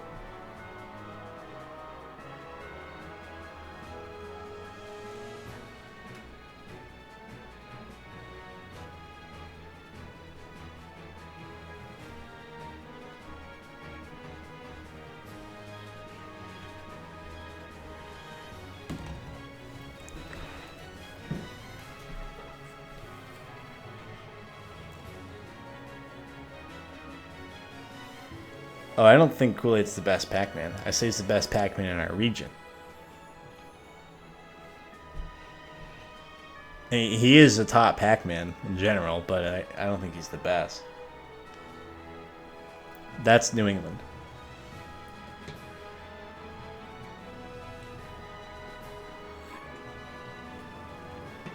He is currently Kool-Aid is the best player in Massachusetts at the moment and number 4 in New England. I believe that's right. But if he was more active, which he's starting to be, he would be number 2, maybe number 3, because Mars is our number 1, Pug West is our number 2, but Kool-Aid does about as good as Pug probably, so it's not impossible that he could be 3 or 2.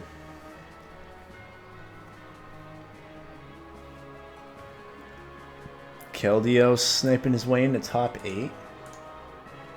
And hey, we have some sets now. So if we can get Shadow Sage and 8-Bit Jim in here, that would be great.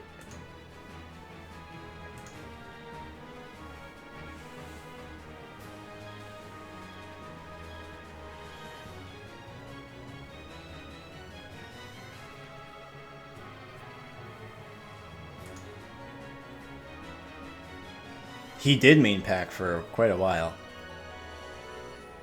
It wasn't just a secondary. It's his old main, so he knows the character and setups pretty well. Cool. There's Shadow.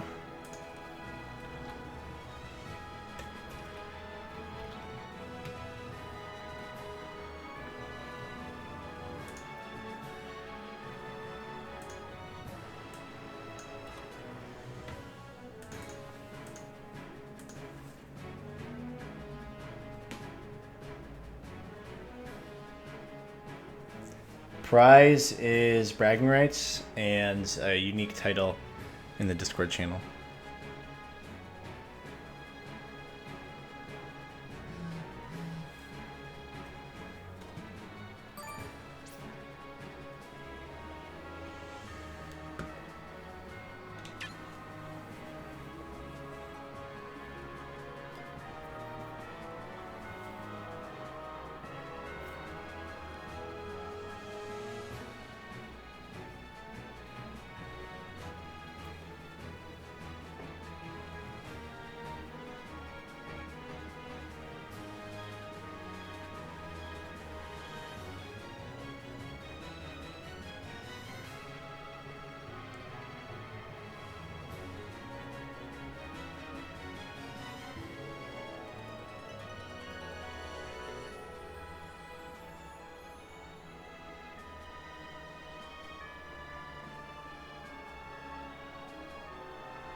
Sorry, 1 second.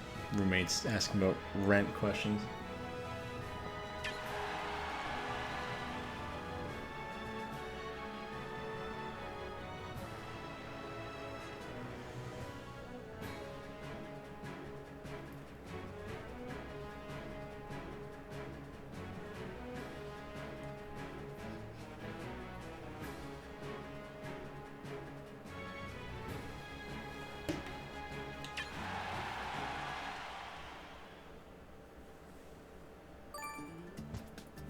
And yeah, Abadongo too. Forgot about his Pac-Man. It's been a long time.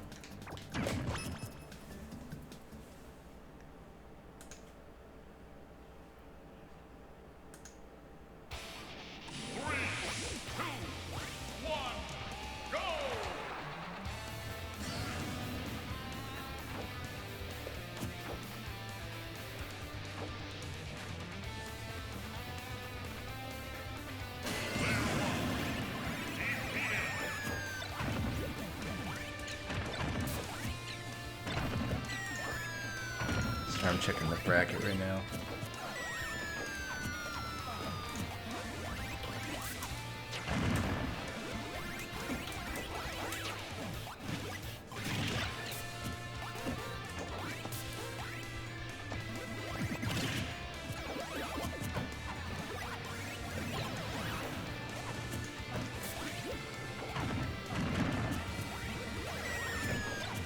Alright, so sorry about that. Taking a peek at what's going on. Shadow Sage with a nice little lead.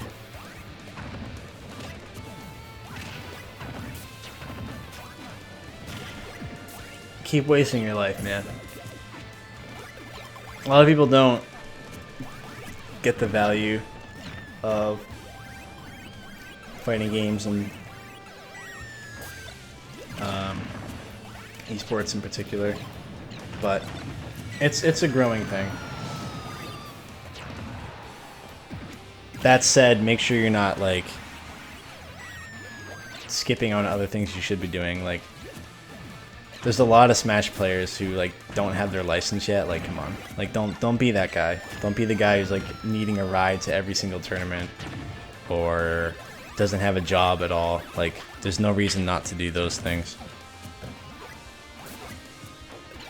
And it'll arguably make you a better player because you'll value the time that you have more instead of just farting around a lot.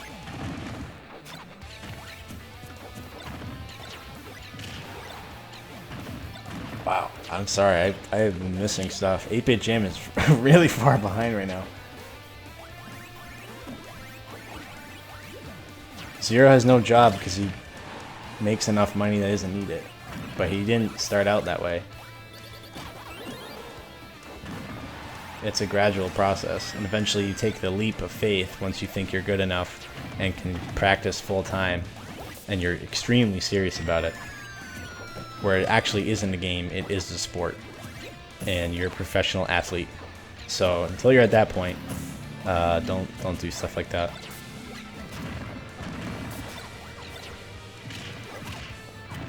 Things were pretty even back out despite what was going on.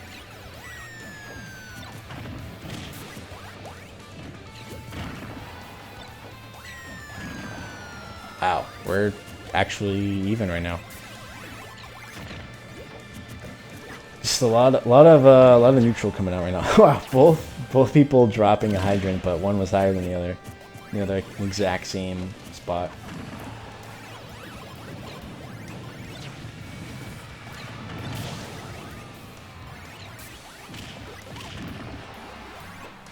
Sage looking to clutch this out. Oh, the stage spike is missed, but Pac-Man has a pretty big recovery, so might be possible. Nope, not quite. Sage taking game 1. And in case there's any confusion, hang on.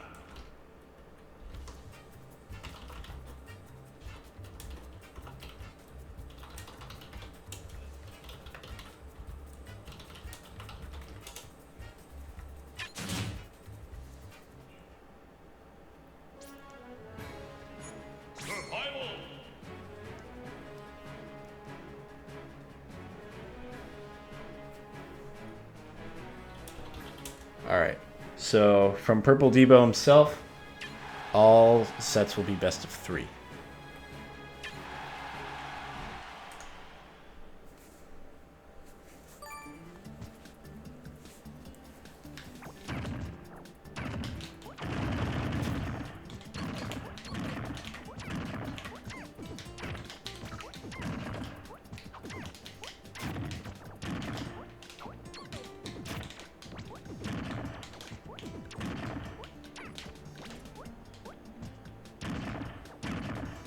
So 8-Bit was pretty far behind, then cut up, didn't quite take it. So maybe 8-Bit has the momentum now to carry it into game 2, take the win. Or it might be sort of a repeat of last time. And we're going back to FD for this. 8-Bit feeling confident here.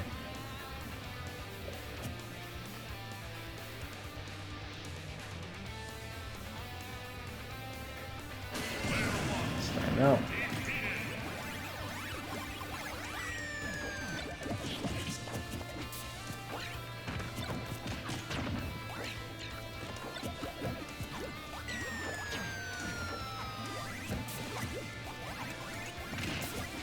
I got another host.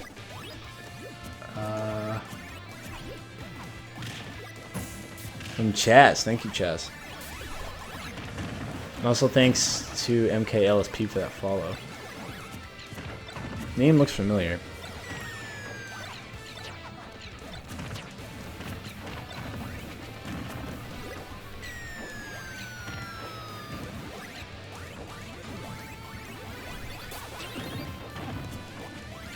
And Chaz for the follow, thank you. You want to see a timeout? Well, I don't. I want to see someone go ham, which is kind of what we're seeing right now.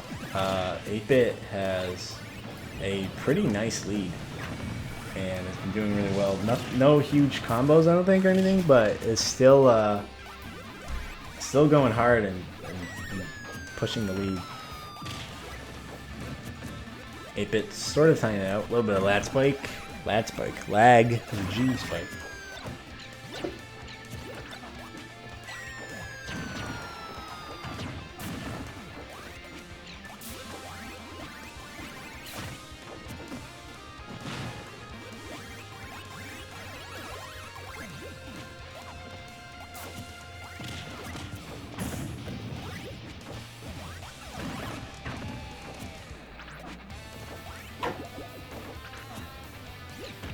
Wow. Alright. That key just got ripped out.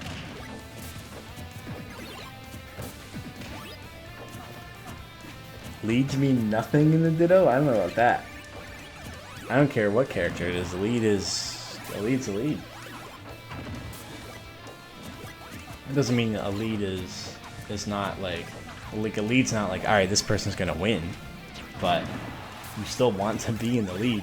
Especially in a projectile-based Ditto where the person with the lead can just sit back and try to nick away more damage. The other person has to approach.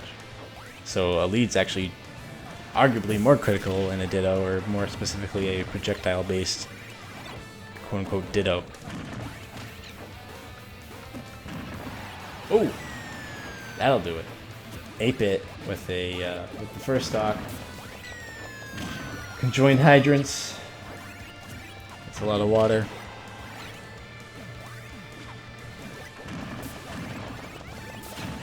Oh, Lucario Ditto, yeah, that's its own special baby. I mean, it's still good to have a lead, but you just have to be careful. There's never a bad situation to be in the lead. Ever. That's the point of the game. So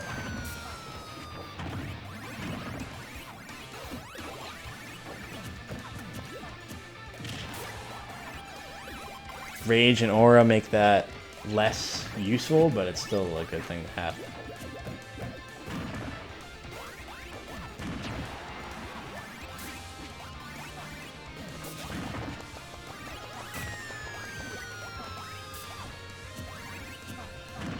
Bit still hanging on to this stock, 143%. Shadow is just having a tough time getting a kill. Oh my god, I don't know about that charging F smash. 8-bit's definitely dead now, and you were right, BMC. I could clearly see that that the extra damage provided a longer stun. Do you know if that works for Zero Suit Samus as well?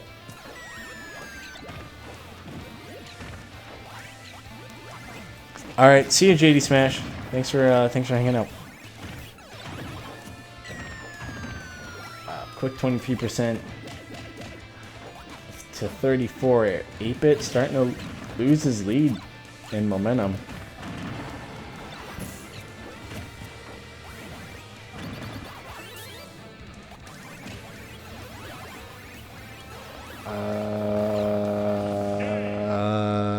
Okay. See you later. Jeez. That's one way to go. I mean, there was a lot of ledge pressure, but I don't think Sage was trying to do that. So now we're even.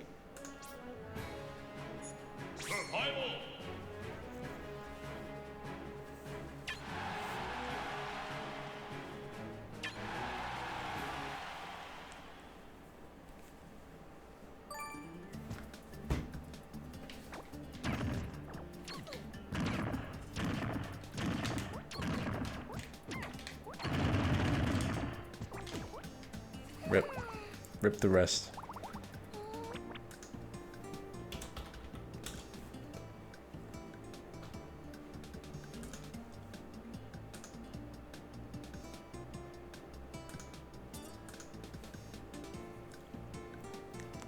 So losers is starting to wrap up.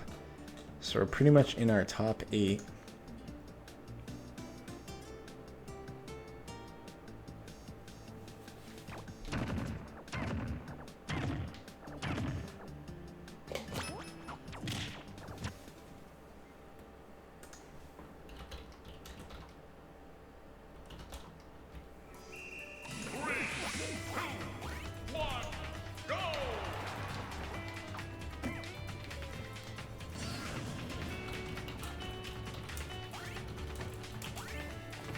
Okay. Just trying to get bracket moving.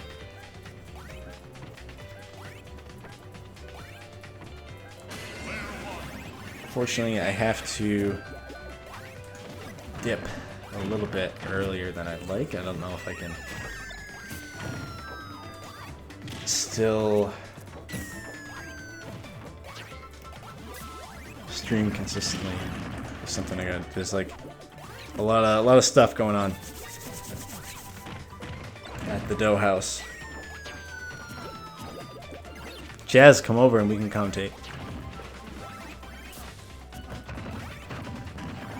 I'll try to focus on commentary more. I was doing a lot to start. Just I have to really keep pushing this bracket, so it's tough to do like 3 things at once. Oh, offstage things. No, everyone's getting back.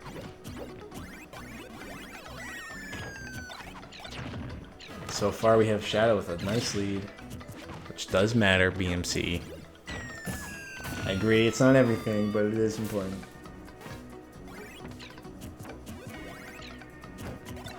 Ooh, taking the orange. Nice power shield to item snipe there. Nice follow-up. Curious how Shadow will put on the pressure. Kind of lets him get back on for free. I don't know about that. I mean, you can't read every option, but at the same time, I feel like more could have been done.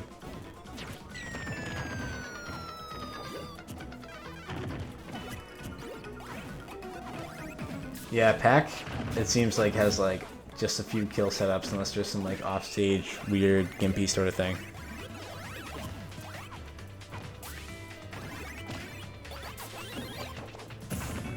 Oh, gets that connected. Sage taking the first stock. Up smash, clanking with the hydrant. Ooh, good item play from Sage.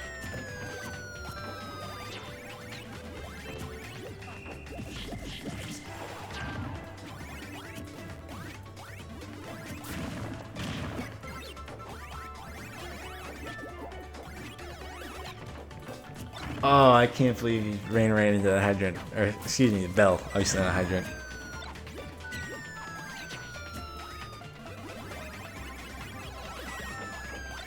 Charging up. Oh, now I believe Shadow might have a key right now. Sorry, 8-bit? I got mixed up. It's like when the cups move around, you have to guess which one has the key. That's just what happened with me. Alright, but now I know Sage has a key.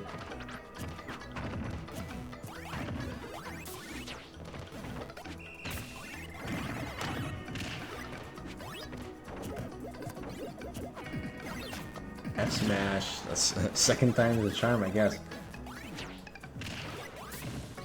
Shadow is slowly taking damage, but is doing well at keeping the pressure on to not allow for any big setups for 8.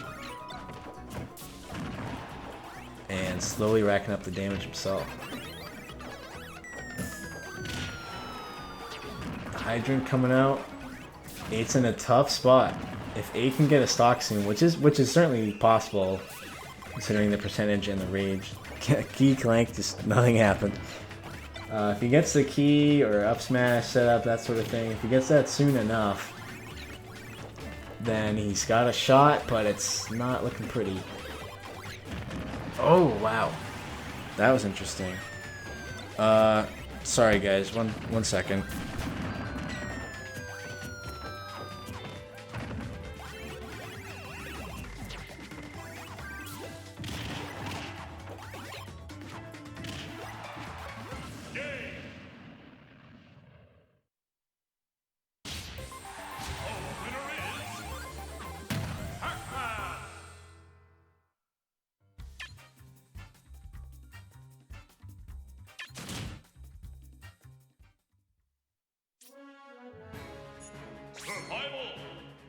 Shadow taking that game, taking the set.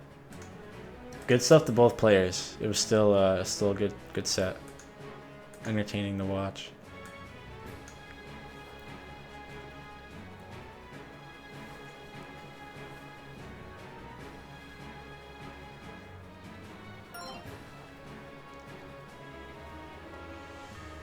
So next up, if they haven't started, we can do Pac-slash and Batracuda.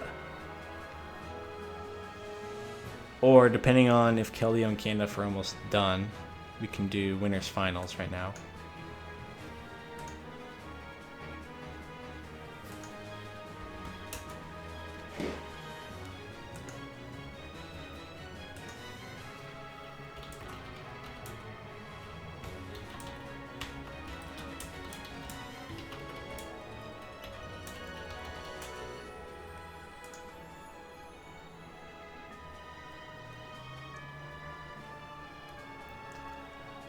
So that puts 8-Bit Jim in loser's quarters.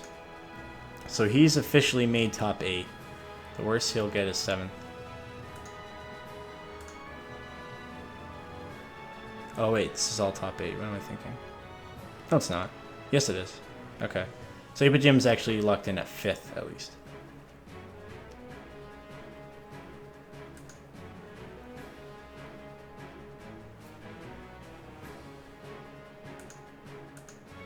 Sorry, we're just kind of waiting for a game here. Yeah, it looks like we'll be streaming winners finals, and it's going to be whoever wins between Keldeo and Candiff versus Shadow Sage, which is why we still have Shadow Sage hanging out in here. In the meantime, I'll be right back, guys, while we're waiting anyways.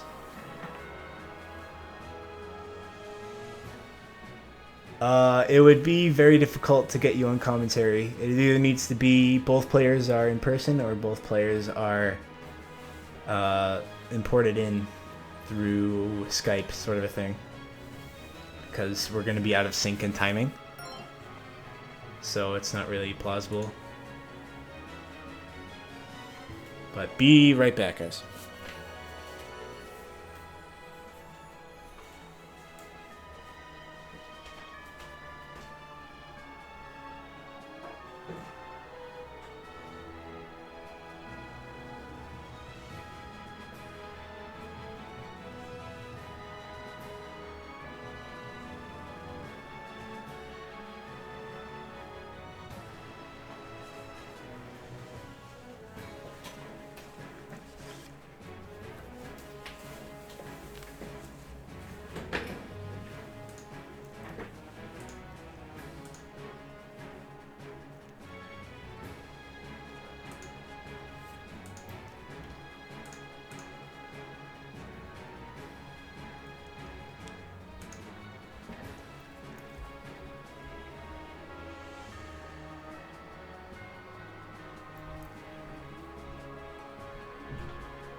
Yeah, to answer any questions, my landlord is coming sort of soon to take our lease and rent checks. I didn't expect this to go for like a full 3 hours, so it's getting kind of tight.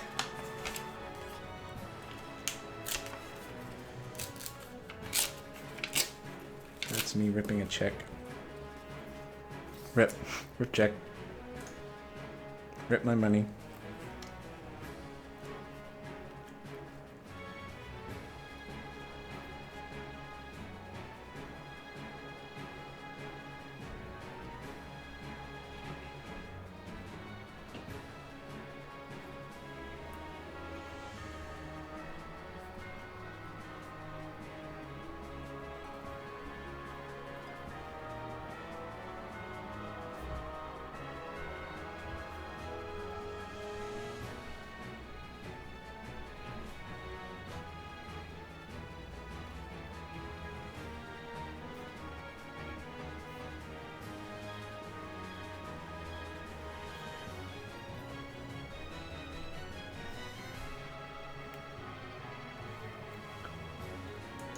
I think we're still hanging out for... Yeah, alright, so all losers have started, and we're going to wait for winners finals. So Kellyo and Candiff are on game 3 right now.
By writing these checks right now, I'm more likely to be able to stream grand finals. So, thank you for hanging out.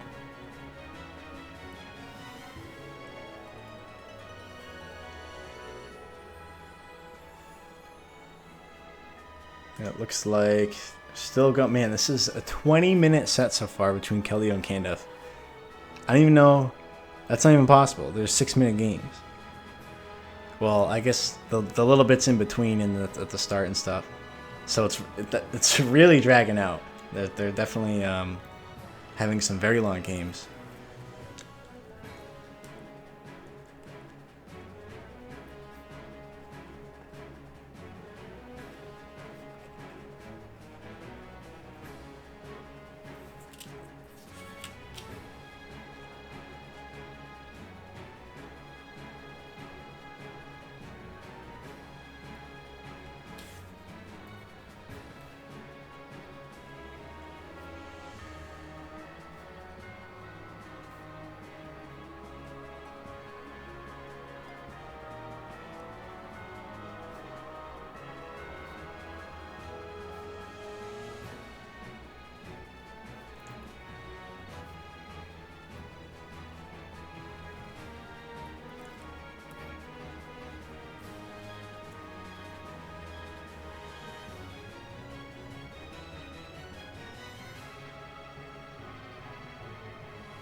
Here we go. Alright, so we're gonna have Shadow.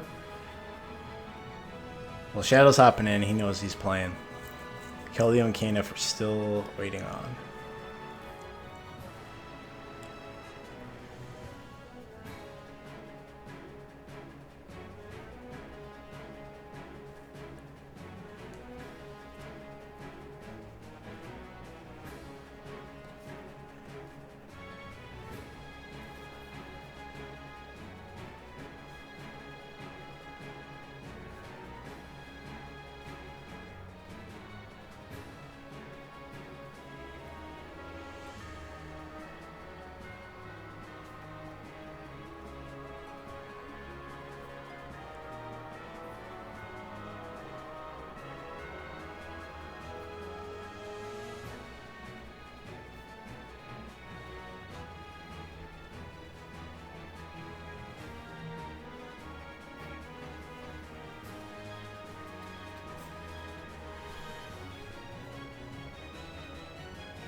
Dang.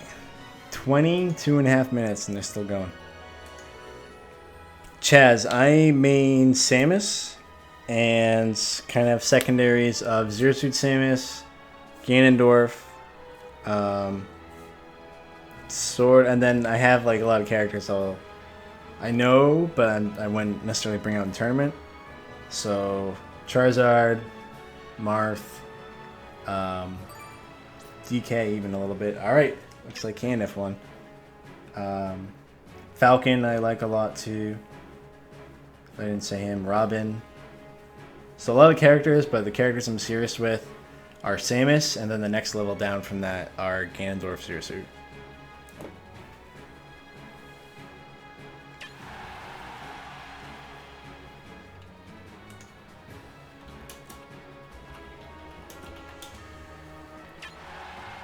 Our winners finals, guys.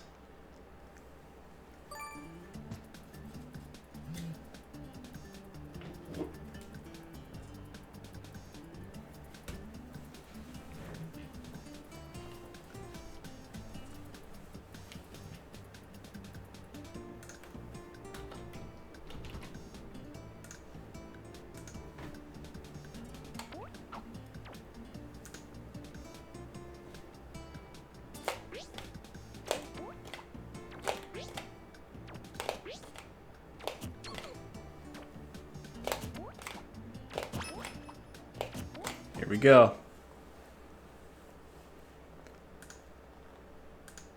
Here we go. That was really bad. That was like really bad, actually. Really bad.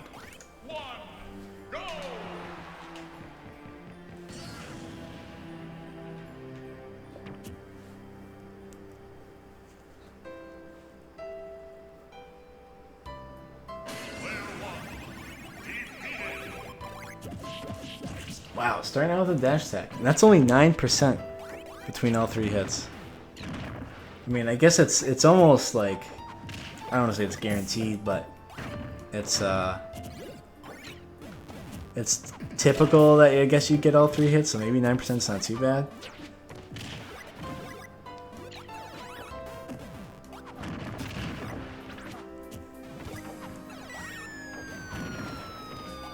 Fairly even so far, but Candiff has a hint of a lead, hint of lemon.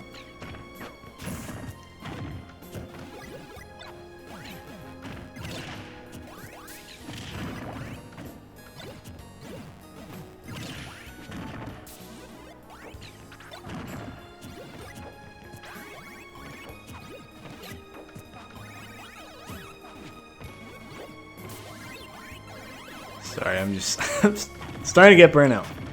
A lot of Pac-Man. How much can you say about it, right?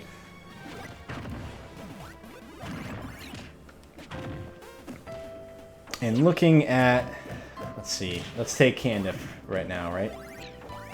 Oh, just got sniped by that key. But Candiff, wow, double hydrant. Didn't even break shield. Now they might have been clanking. One of them might have clanked and canceled the hitbox of the other, but dead even game. Oh, Blast Zone making it not quite even, just by a hint. Canis gotta make it back on. Scary situation. Pac-Man does have some seriously amazing edge guarding tools. I don't think anyone would argue that.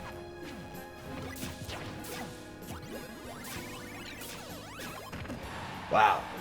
Ooh, that almost killed too. Just the bouncing apple. You gotta shield that stuff. Still not quite taking it.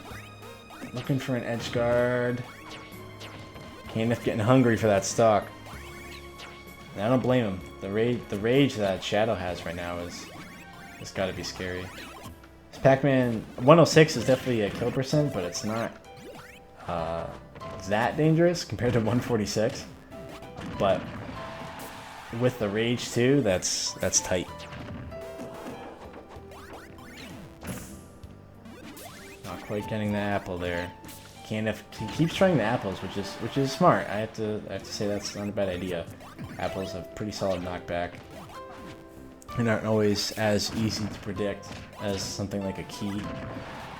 Oh my god, the hydrant, but from the other side of the stage, Candiff with great DI is now actually technically behind, but basically even back out.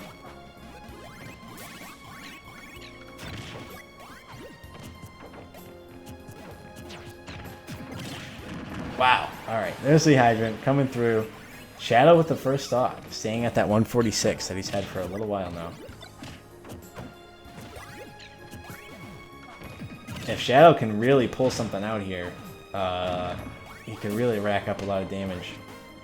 But he's very likely to die pretty soon.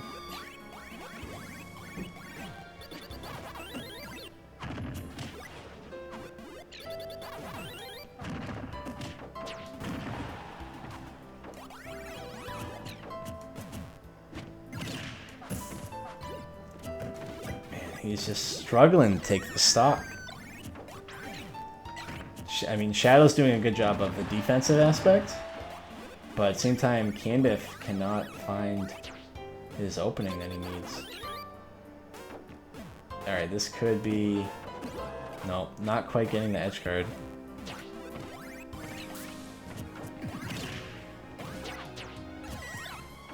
Actually catching the Galaga.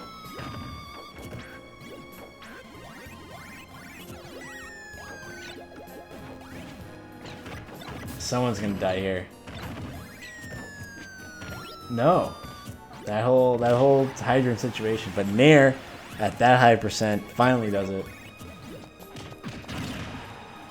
Shadow on a fresh stock and quickly dealing out like 40% as he spawns, 50% from the 30 or so that Candiff had on him.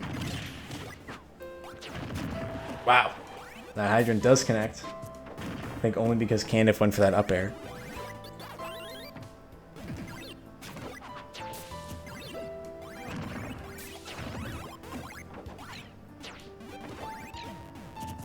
Oops. So I know it's a long game. Nice tech. Doesn't get himself in a worse spot. Catching the strawberry.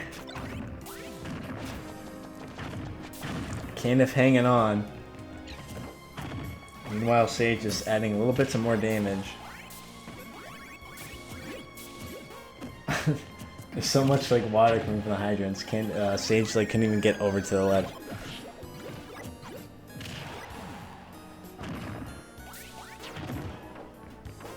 Wow. The hydrant setup takes it. Sage taking game 1.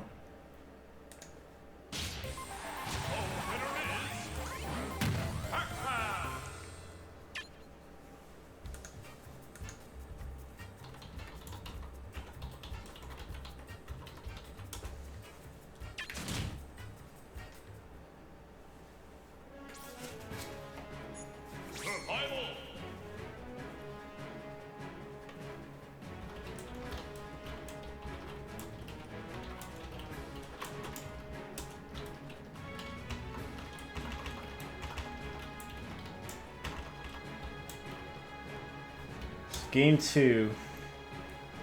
I wonder if we'll see a Smashville pick again.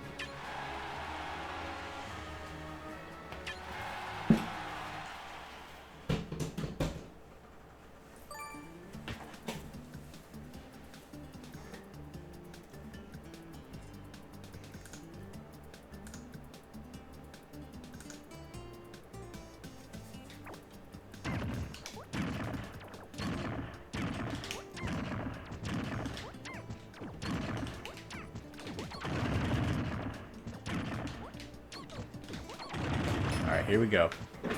Thank you to Romana Exero. I'm probably butchering that, but or it could be Ramane Zero with the Z X sound, but could be a lot of different things. Thank you for the follow. Going to Lilat. First Lilat of the night. Interesting Sage. Oh, look at the leg on Pac-Man. It's like quivering. You guys ever notice that when he's just standing there? That was really weird.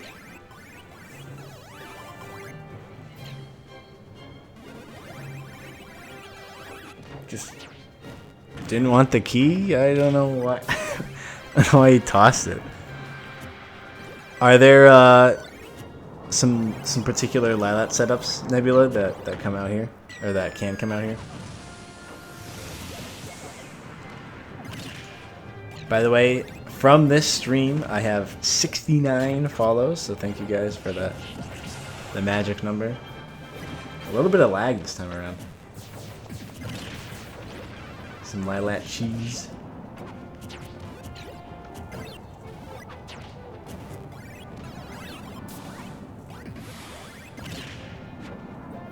I'm guessing it involves the edges and maybe the hydrants.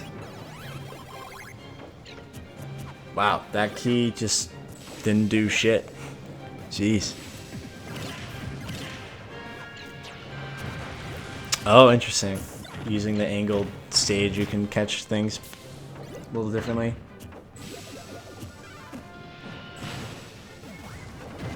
Kind of off to a better start than last time.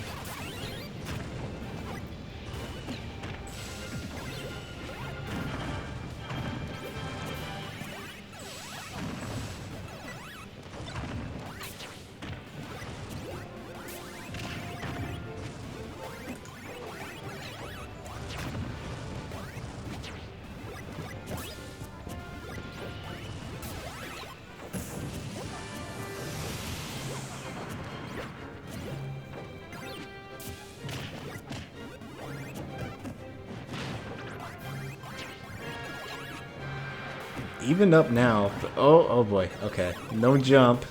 So using these moves for... See, I don't know why. That's a weakness, I would say, that Candace have. Is, I mean, he might be a little scared of getting hit, but at the same time, like, you know, this is a much better edge guard. Oh my god, that hydrant. It's funny that, you know, you'd think, let me go for that all the time, but usually players are going to dodge that stuff. I'm surprised that Sage got hit by it. Wow, key into hydrant. Sage is now in a real rough spot. With Candif not terribly far from lapping in percent. That hydrant was a relatively early kill for a Pac-Man. It was like 100%.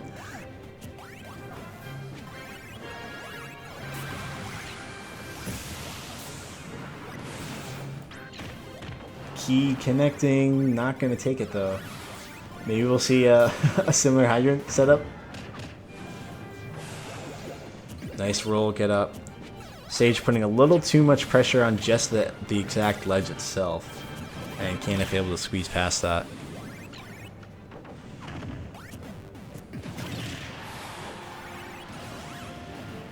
Alright, there's the stock. To grab objects easier. Yeah, that makes sense, Chaz.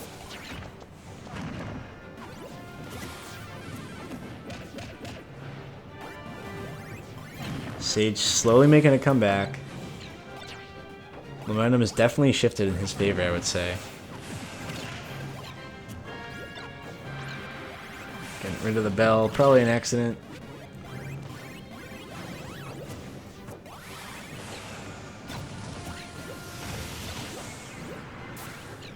Sage has a chance to get the 2-0. But it's not terribly likely. This is where I agree with BMC in that leads are fickle. There's no definitive answer as to who's gonna win this, but that's not to say that Candif is not at advantage at the moment.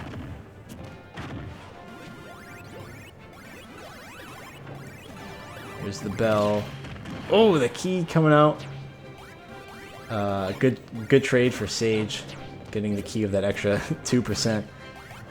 We're gonna get a bell set up. A lot of hydrants flying. Wow. Grabbed them right as the melon starts to come out. I almost said lemon. Wrong character. Funnily enough, there are actually lemons and melons in this game.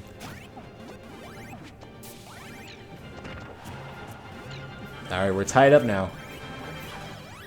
Very interesting. It's been distinct back and forth. Oh! Not quite getting the follow-up with the bell. Putting the hydrant out, trying to get the bell set up. He's got to get this. Oh, misses the nair.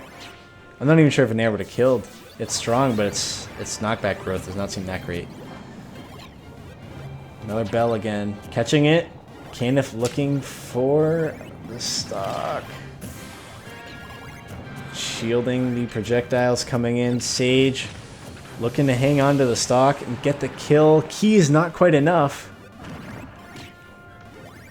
Apple bounce almost hits. With the just a weak strawberry, just it's not gonna get a stock, but it is gonna put more pressure on. That's got it. Oh no, Candiff somehow thinking that would reach. I think if Candiff just went for a back air there, like a raw back air, that would have been it. Apple snipes. Oh man, Candiff just barely taking that game. Like that was so close. 5.5 minute game too. So we actually did sort of approach a timeout situation. It's tough with Wi-Fi games because, like I have to SD twice, so the game doesn't start at, right at 6 minutes. It's like usually it's just like it's like 6:40 or something like that, so it's usually a little over. But we have to at least give them the 6 minutes. If we hadn't done that, that game would have ended by going to time. I know, man. The spaghetti's all it's trash now. Just gonna have to drink water or something.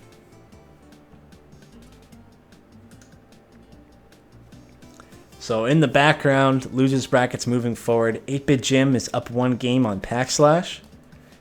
And Keldeo and Kid are about to play. Kid knocking out Midnight Greninja and Pac-Slash knocking out Batracuda.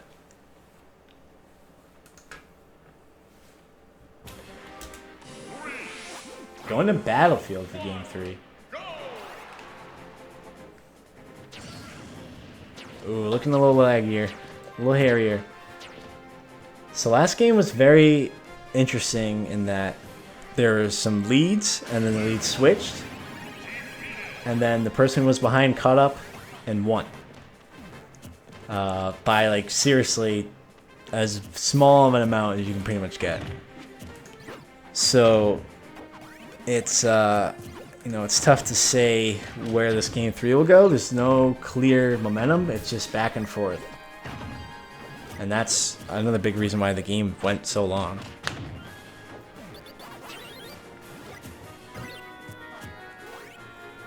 FYI, there's a chance I got like 5 minutes, and then I can get a match going, but I will have to go for a little bit. It shouldn't take too long, but I will have to get up, unfortunately.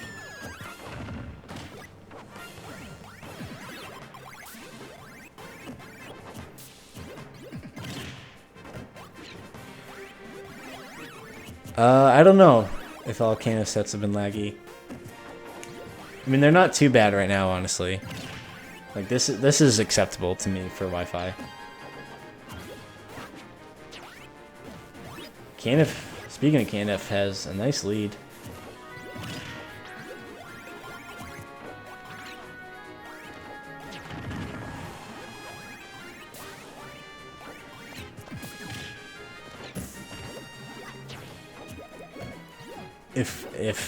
If Caniff does take a stock soon, be it some random offstage hydrant thing or what, that puts him in a fantastic situation to take Game 3.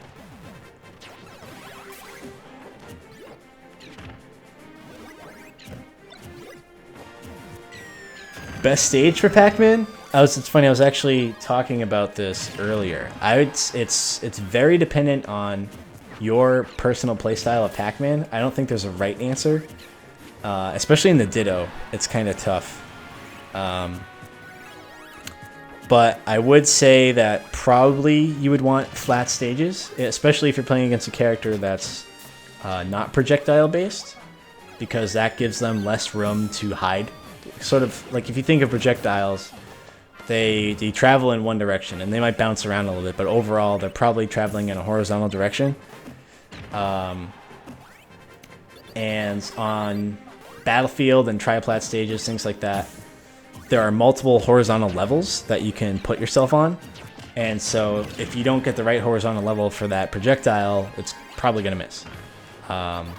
So for that reason, projectile characters often will prefer FD in flat stages.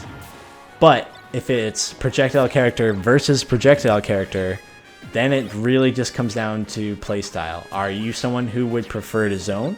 Or do you think you would rather fight through their zoning, break through with aggression, and do better yourself through those types of means? So it's not necessarily your character's strengths to be aggressive, but are you going to be more aggressive up close than the person you're playing against? And in that case, that's when you want to choose a platform stage. It'll give you more mobility to be up close. There's more places to move around and not be up close, but it's more about avoiding the projectiles. Hello, Fierce Taint. Good to see you, sir. That's a kiss for you, baby. Key coming through. Caniff with a nice lead. I mean, he is probably going to lose his stock soon, but 75%, that's no joke. And the up smash with the Hydrant is putting Sage at kill percent, especially with the Rage. Wow. Sage getting that grab through the other grab. Hashtag just Pac-Man things. It is very similar to a Mega Man Ditto, or any projectile character Ditto. Samus, Bowser Jr. is similar, not quite the same. Bowser Jr. has much more unique projectiles. Link, things like that. So it is similar by all means. I mean, even if this was Link Pac-Man, or Samus Pac-Man, or Samus Link, it's a lot of very similar stuff. Granted, I'd say both characters can kill sooner and don't zone quite as well. So there's different strengths there. But the key coming out, Caniff with the 2-stock. Taking that set. And Caniff moves on to Grands, putting Shadow Sage in Losers Finals.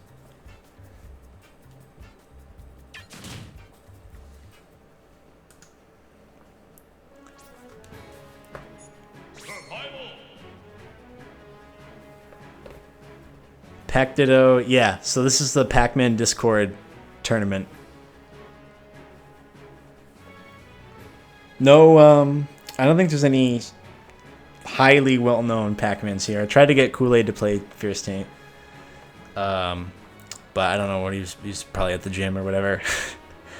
I don't know. I can't speak for anyone else, but still some like really good shit going on, honestly. People definitely know their characters and know some really high-level setups. Oh, that's why he's not here. Okay. Yeah, he's at one of the weeklies, guys. Taking everyone's money as usual. What a thief. Yeah, so I gotta go real quick because my landlord is gonna be here in like a minute.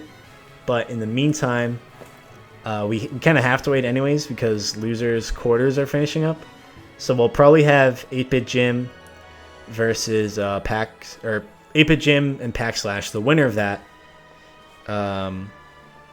will play the winner of Keldeo and Kid, and that'll be our next match on stream. But be right back. Sorry about this delay.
Hello, friends. Sorry for the delay again.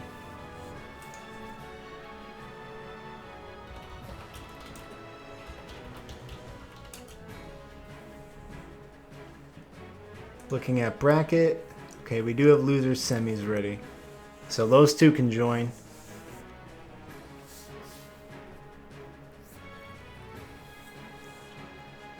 And I just need like another minute.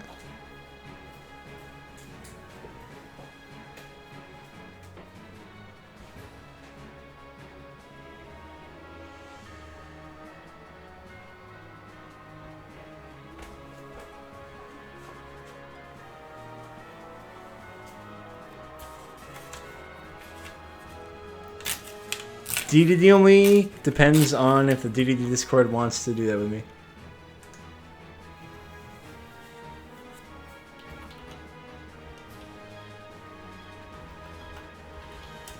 Alright, so we're actually going to have an offline loser semis because pac-slash is in Germany and it would be just an extra level of lag if there were 3 people. I have very good internet, but that doesn't solve all problems.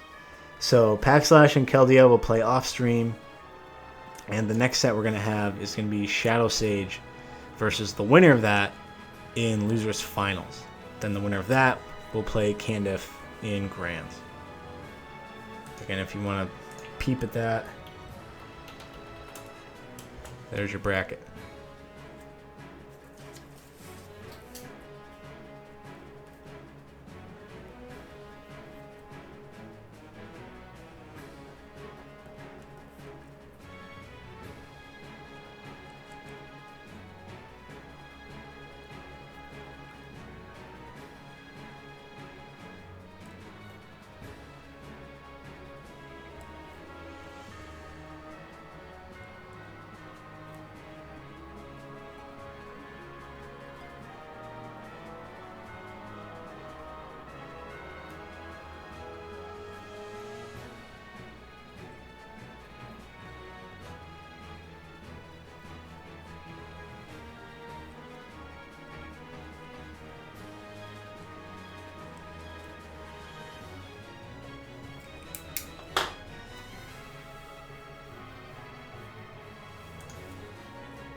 Alright, be right back one more time, guys.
Okay, sorry about that, guys.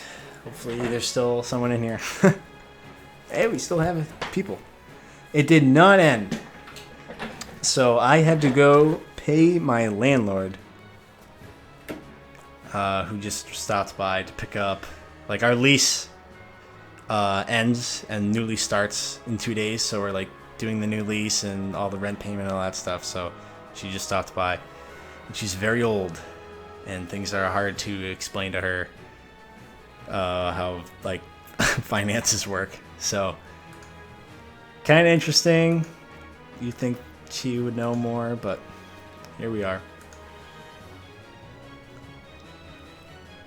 So looking at brackets, so Keldeo and Pac-Slash are on game 2 right now.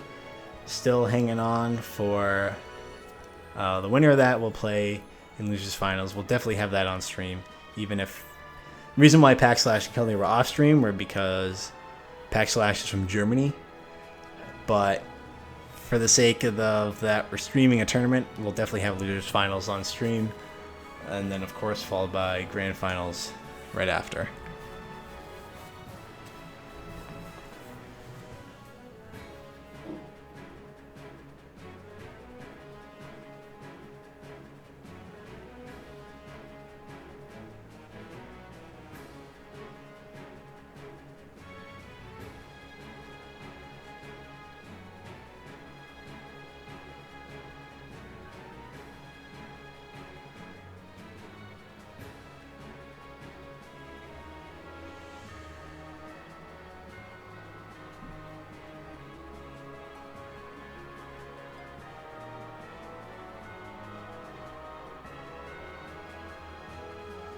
Game Boy Advance SP, that is a great username. Also a great handheld console. A lot of my life spent on that. Also, yeah, this layout is made by It's Me KLC. Pretty solid layout. I'm starting to move more towards a minimalistic layout. Like, for anyone still there, I'm gonna give you a sneak peek. So here's me. Here's my layout. I have my social media at the top, chat, my logo, me, donation goals, recent donators, recent follower, and then obviously I'm with Big Blue Esports, so I have that there. But moving forward, I'm gonna have an even more minimalistic layout. Just to, here's your content, as straightforward as I can give it to you, basically type of a thing. SNES Classic pre-orders aren't up yet. I think there were some like weird delays going on with it. Like needed like FCC approval of the noise and all that stuff that comes from it. So it's minor technically, but they're not legally allowed to sell it yet. So kind of hanging on for that. Also, here's my, I think this is done. This is what my tournament and crew battle overlay looks like. I'm actually not too happy with it. I want it to be full screen going forward.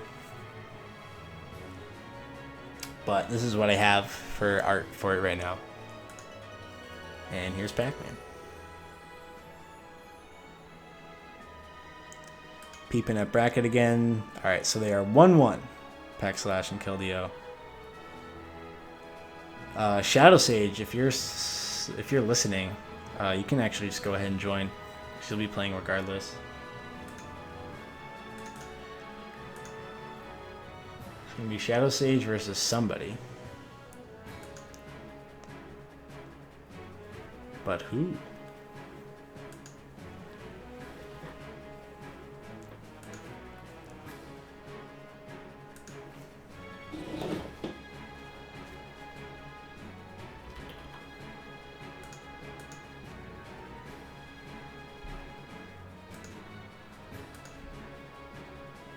It is not done, Ronaldo. We are waiting for one set to finish in losers bracket. It's losers semis. Following that, we'll have losers finals streamed, and then grand finals.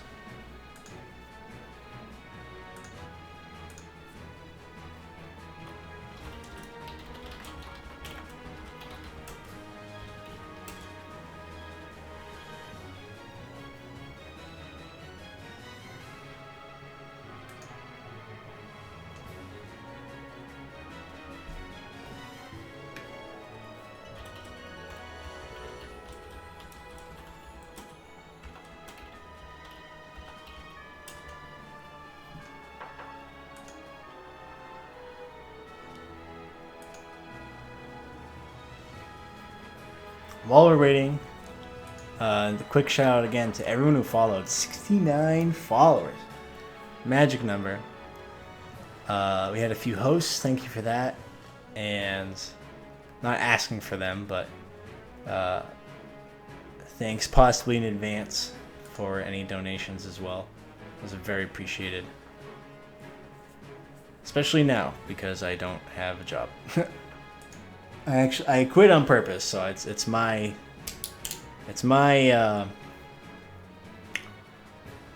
responsibility and accountability to handle. But I quit to focus more on streaming and to focus on Big Blue Esports, and it's a startup company. And right now, to help the company, I opted to not have a salary for a little bit.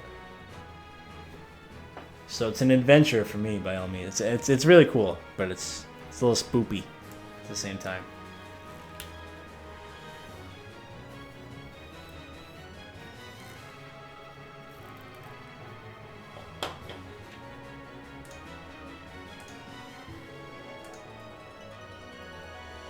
I saved money fairly intelligently.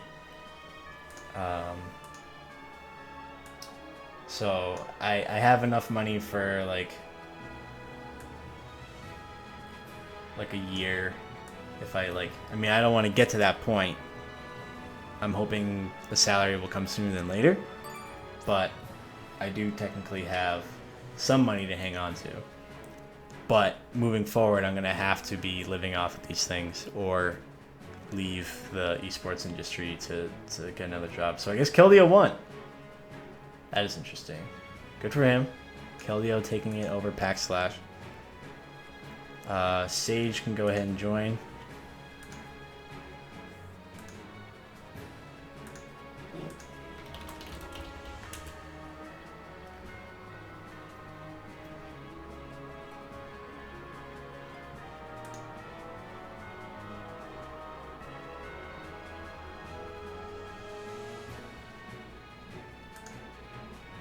Sage is not online. Sick. Uploading video on Twitter. There you go. Twitter hype.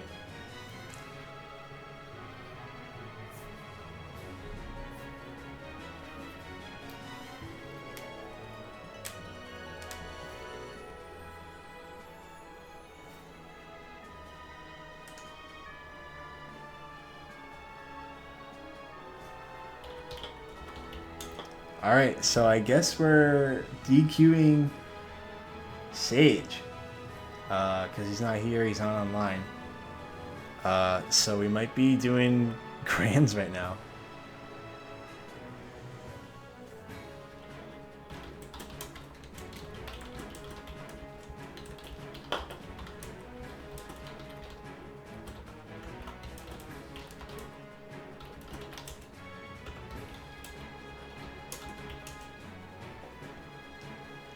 Alright, yeah, that's happening.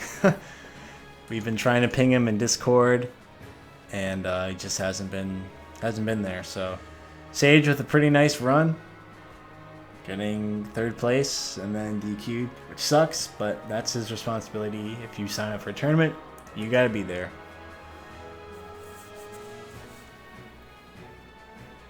Not online on Discord, and also not responding to stuff. Sucks to see that, but that's his fault. This is going longer than I expected, but at the same time, That's part of the tournament. You gotta hang around. The endurance factor is a very real thing.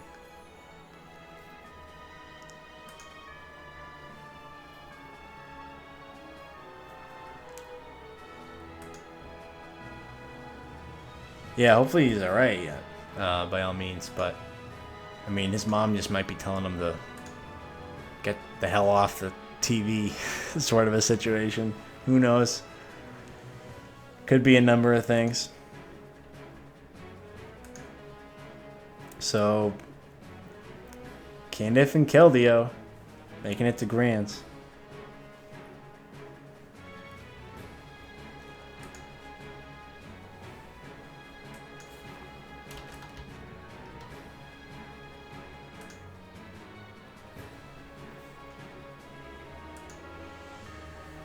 What's up, Zedekai? Long time no chat.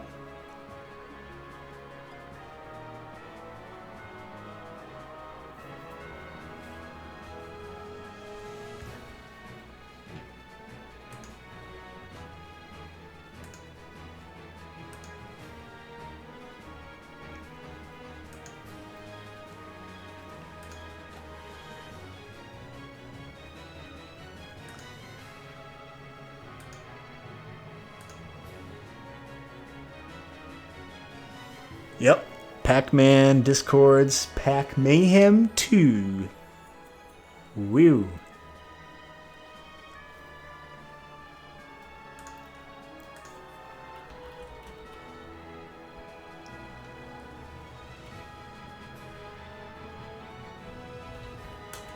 Alright, I guess we're backing up. Shadow Sage just showed up, so it's gonna be Shadow and Keldeo.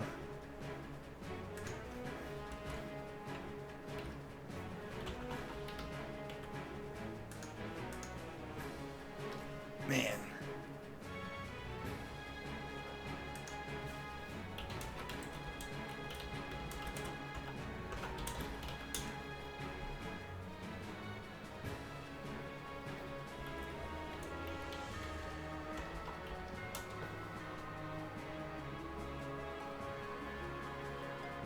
I'm putting a time limit on it though, because this is obviously taking quite a long time.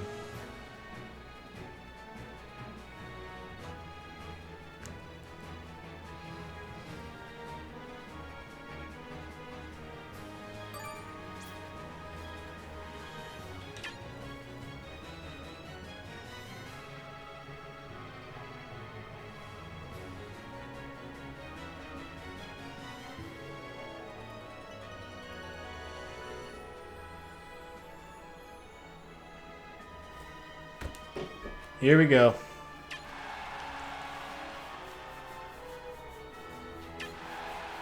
So losers finals, kicking it off.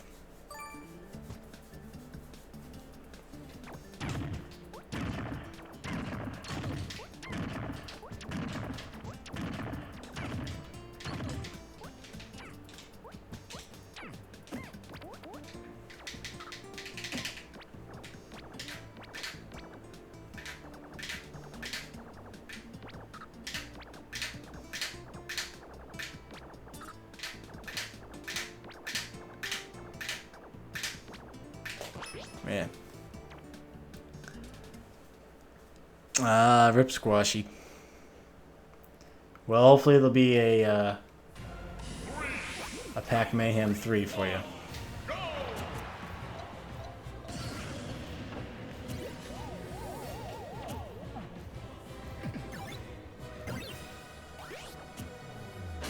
Here we go.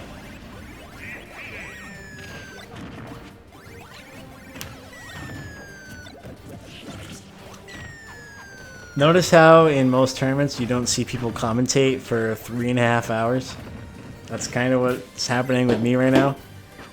So I apologize in advance for the slowed down energy that I have, because it's pretty draining. Doing anything for 3.5 hours is pretty draining.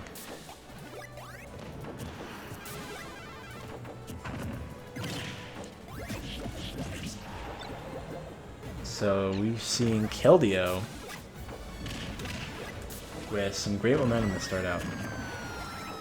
Oh, do I have this backwards? No, I don't. Yeah, I'm right. Alright, yeah, Keldeo.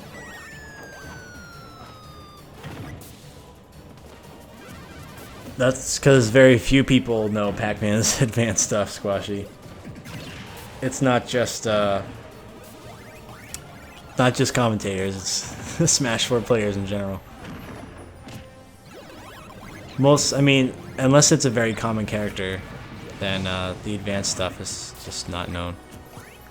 I could say the same thing for Samus. Or Bowser. Like, Bowser's a little more common now, basically because of Nairo, but there's a lot of things that Bowser has that people don't know.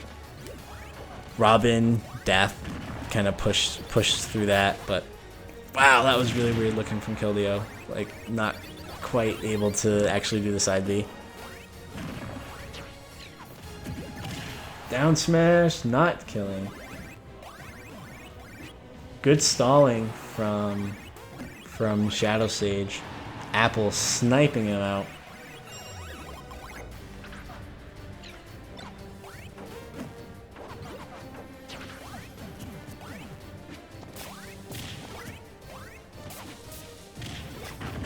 And we're back to more or less even game.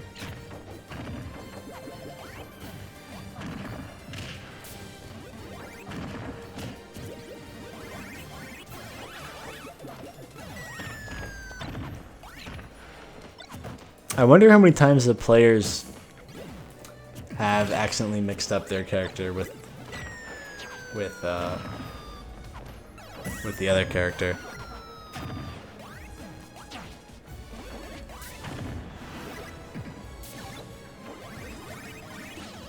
Because the skin is so like subtly different on all of them. That would be kind of difficult. Wait, do they both have the same skin right now? Oh no, they don't. It's very close though. Even the gloves are orange on both of them. So like, it's like actually hard to see the difference.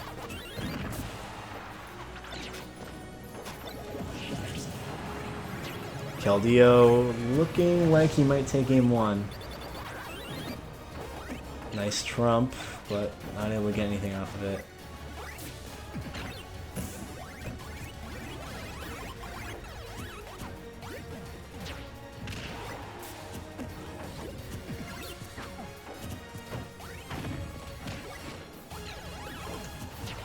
Still trying to get it. It's pushing Shadow at 150 right now.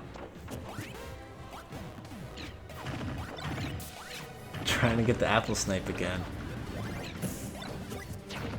Up air, not enough. Keldeo trying to set things up. Oh my god, great setup. That was a seriously really good setup because it forced Sage off the ledge. And it also had the role of giving Keldeo the knowledge that, alright, he either gets hit or goes here, and I'm gonna put a down smash to cover pretty much all space, and I can charge this. That was just good Pac-Man knowledge and a good read.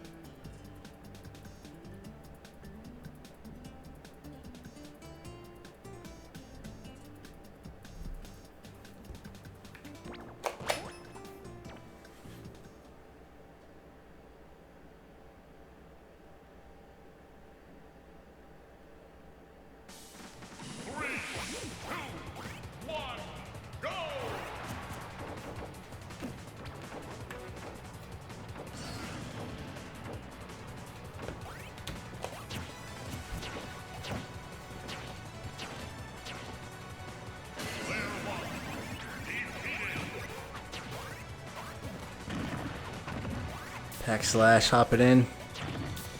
Good stuff, making it pretty farming. You can tell that the skill level got pretty close towards the end of this bracket, so it's not easy.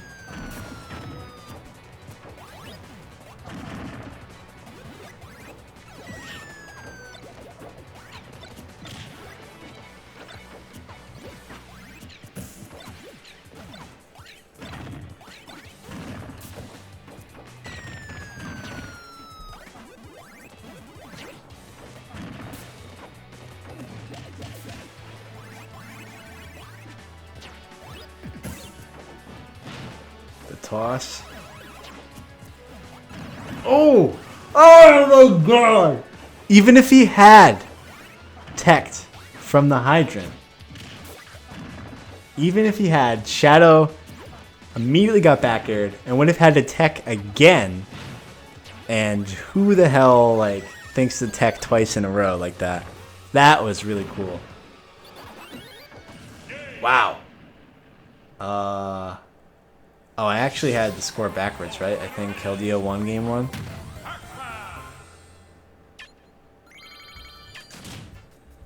So I think that puts us at 2-0.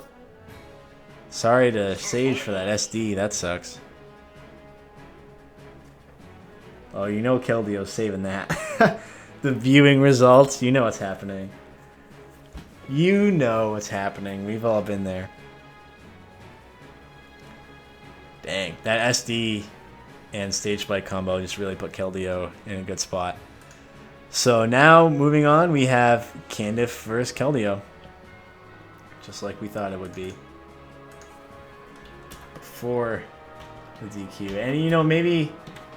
You know, Shadow Sage almost got DQ'd, so, like, maybe something did happen. He's still tilted. Who knows? But, yes, now it is Grand Finals. Keldeo versus Candiff.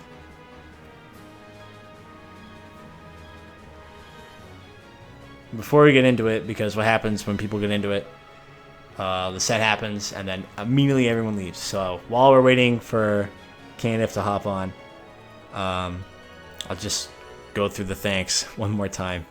Thank you for all the followers. I got way more than expected today. Not that I necessarily expect any, but figured to be a few, and I got 69. So thanks to everybody for that. On top of that, got a few hosts. Always cool, possibly reaching out to new viewers. I'm really pushing my Twitch stream. I've been sort of in a rut, but I'm getting out of it. Long story short, so I'm glad to be streaming again. I would love if any of you guys tuned in to see that stuff. Not to sound cocky, I think I am at least a decent streamer, so hopefully you won't be too disappointed. I don't know why that was the words that were said. And if you donated, I would love you forever, but I don't really ask for them. They're just cool to get.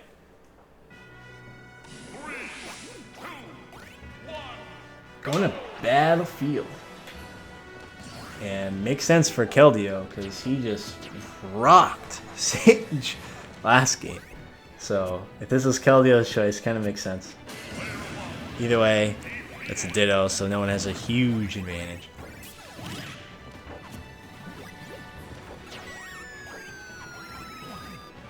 Starting out here, just a lot of moves getting thrown out. Nothing too serious, I guess you could say.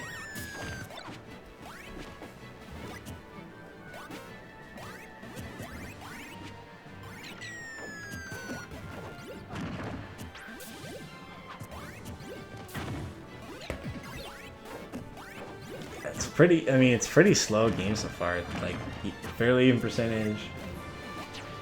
And it's like 50 seconds in, more or less. Or, yeah, 50 now.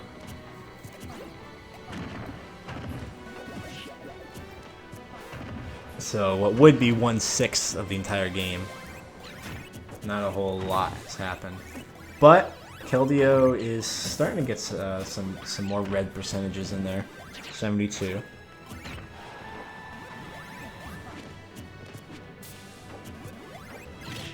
Ooh, F smash is stopping that orange in its tracks. Can you imagine this in real life? Like throwing keys, bells, various fruits, and then a small spaceship. Like that's your weapon. Like showing up to like a gang fight and like start throwing fruit at people and like shitting out fire hydrants. It'd be kind of interesting.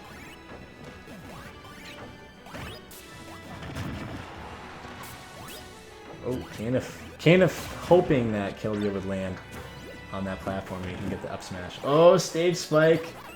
But he's going to make it back. Oh my god, yo, that cherry placement was sick. Didn't lead to a whole lot, but it's still offstage harassment. It's still 3%. So, good stuff there. I don't know enough about Pac-Man to say why he would go for an uppie there. There might be some kind of follow-up, but clearly didn't get it. Down smash, it's unfortunate that doesn't kill. Oh my god! Oh my god! That was such a sick melon toss. Holy shit. That was impressive. I don't care what you Pac-Man mains have seen before. That was really good. Like, I'm probably a little more impressed than most people, but that was great. Oh, okay. There's an escape option. That's why he used it. Now I understand. Wasn't using it offensively. Ooh, didn't punish the grab with the grab. That's how you know you have a bad grab. Apple toss for pressure. Kaniff trying to take this first stock off Keldeo. Really needs to do that before too much damage is racked up on his last stock.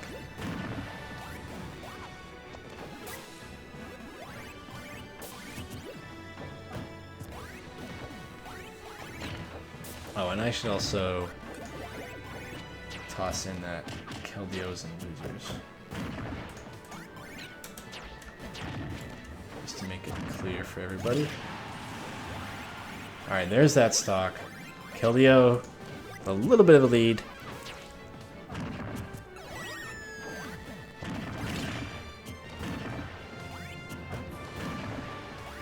There's that frame 1 escape. So it's really frame 1, wow. Not too many frame 1 moves in the game. I mean, it's not a damaging move. There's ZSS jab. That's the only thing I can think of that's actually has a frame 1 anything to it. Other than invincibility on some counters, I think.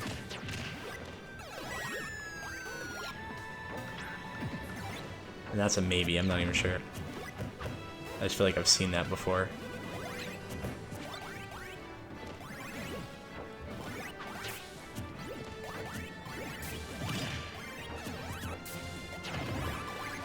Little Mac jab frame 1? I don't think so.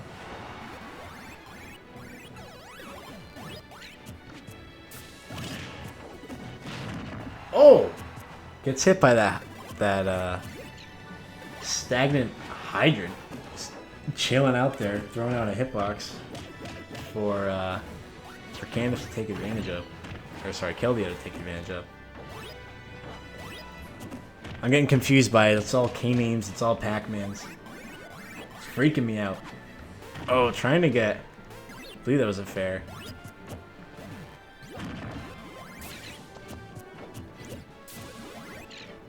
Keldeo in a pretty good spot, but you never know. Kaniff has some pretty great setups. Oh, man. Hurts to see... Oh, man, I'm burping. Hurts to see a missed punish there.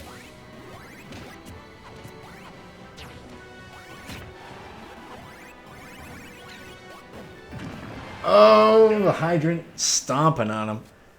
And Keldeo taking game 1.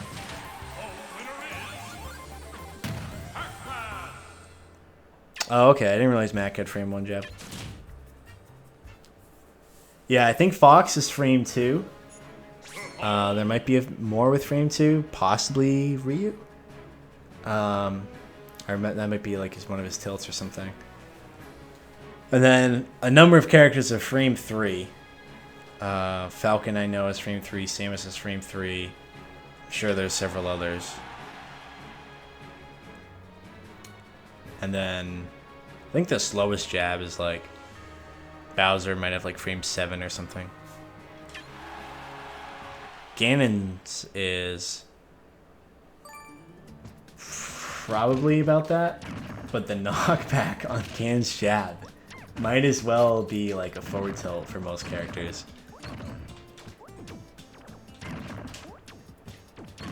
I'm someone who enjoys Ganon quite a bit, so I love using jab. Yep, Falcon jab is frame 3. As I did say that, so you're blowing it, Ronaldo. Samus is as well, so it's actually funny in oh, first Dreamland of the day too. You can actually see Falcon and Samus's jab trade. And it'll actually do that with up B too, which is kind of funny. If Falcon does his frame 3 jab and Samus can keep up B'ing and they'll just keep clinking.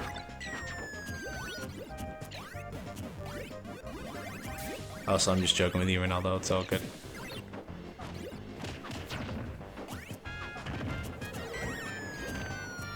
So, Keldeo and losers taking game 1. Seeing what he can do to even this out. Candiff has to win 2 games, and then he wins the tournament.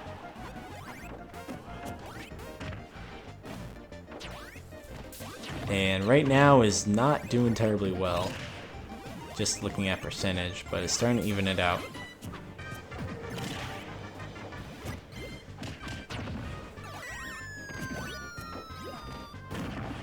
Yep, there's that frame 1 escape.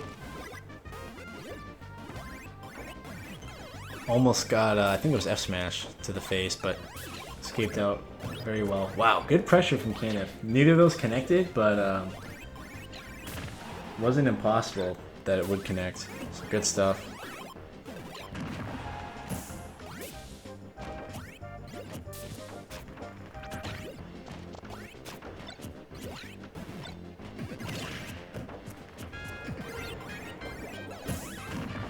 Candiff looking for an opening. It's kind of tough. He's having trouble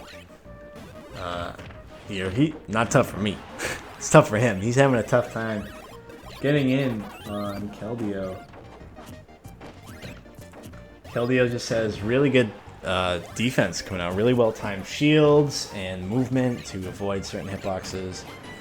And Candiff is more or less doing the same, but just a little bit worse, frankly. And that's where the difference in percent is mostly coming from, I think.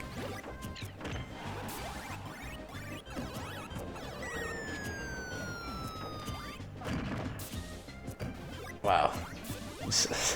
Such weird things can happen in Pac-Man Dittos. Like, you're both just sitting in shield and all of a sudden you like move across the stage. Like, how does that, like, what is your brain thinking in that situation? Like, alright, we're moving.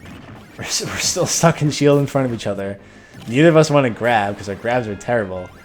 And we're flying through the air. Like, what do you do?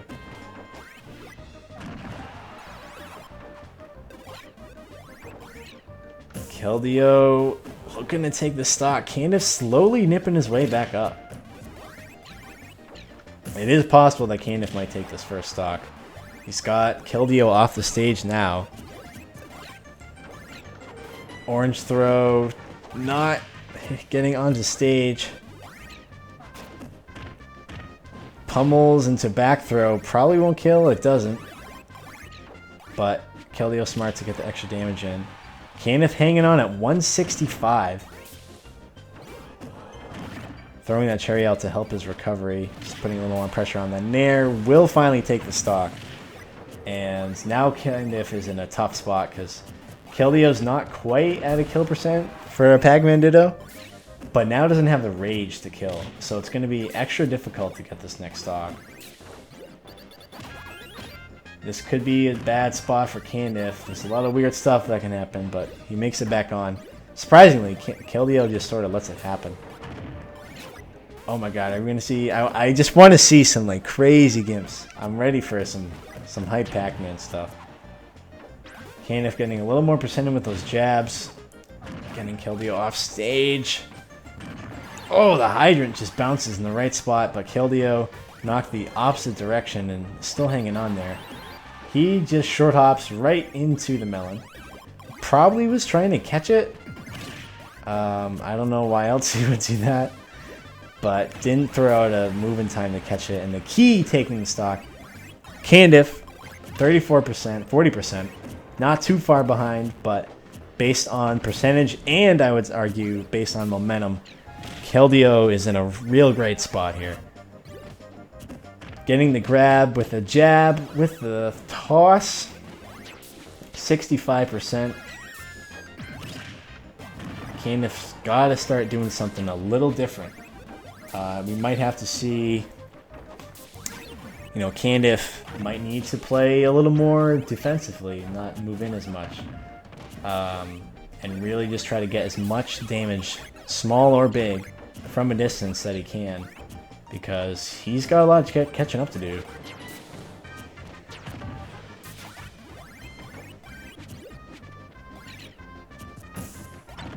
Nice. Power shields. Sorry about that. Power shields and gets the melon. Putting Candiff in an even worse spot. Now Candiff's zoning game is very limited when you have that situation.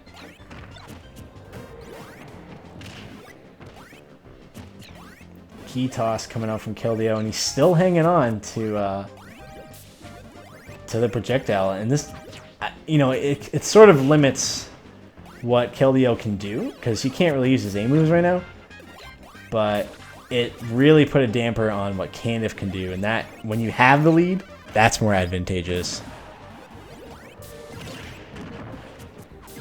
Hydrant hits coming through. Candiff is not too far behind.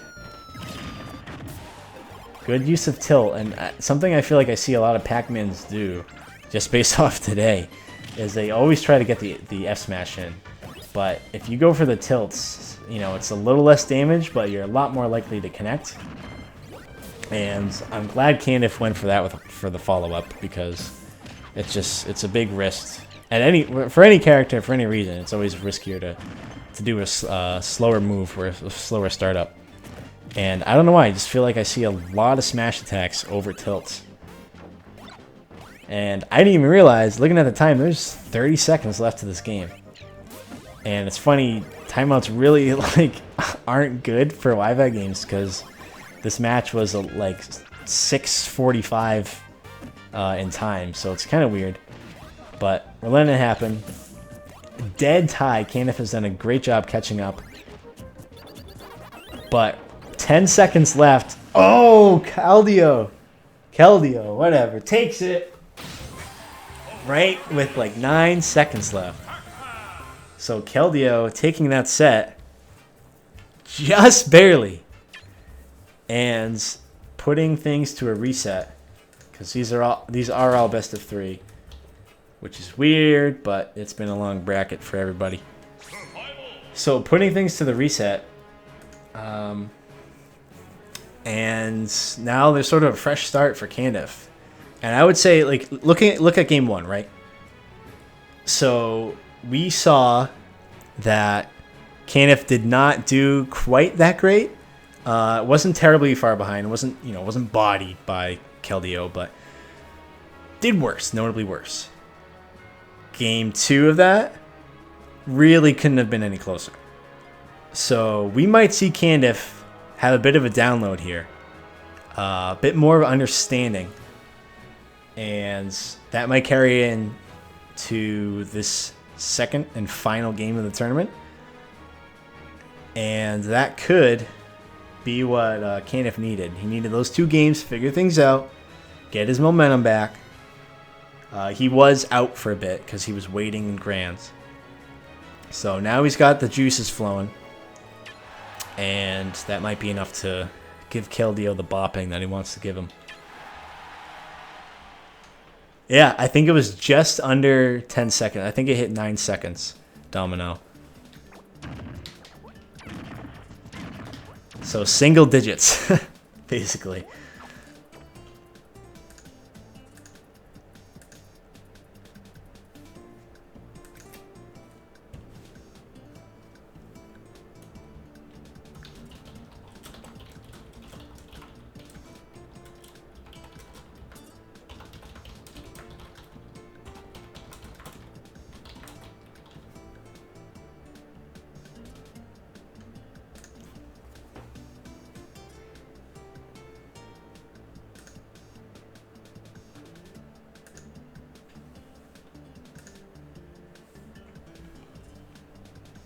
Stage choice definitely critical at this at this stage. Lel.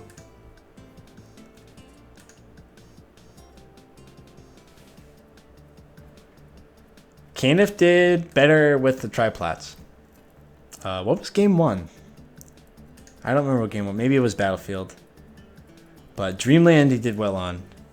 So I wouldn't be surprised if we saw some more triplats come out. But maybe he felt like he had a tough time doing it, so it's possible that he might not.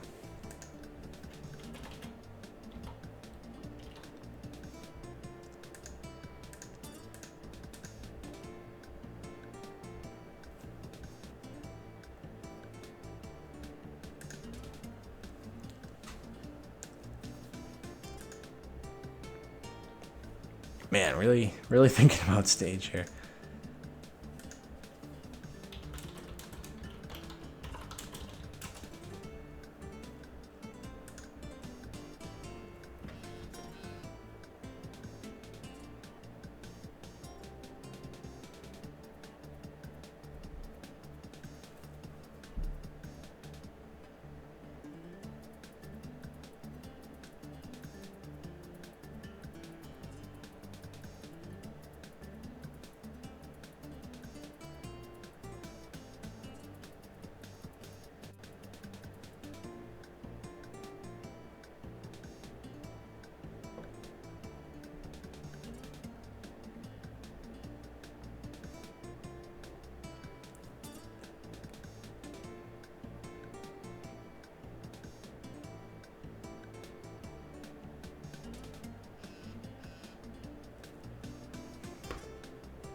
Oh my god. How long did it take to pick stage?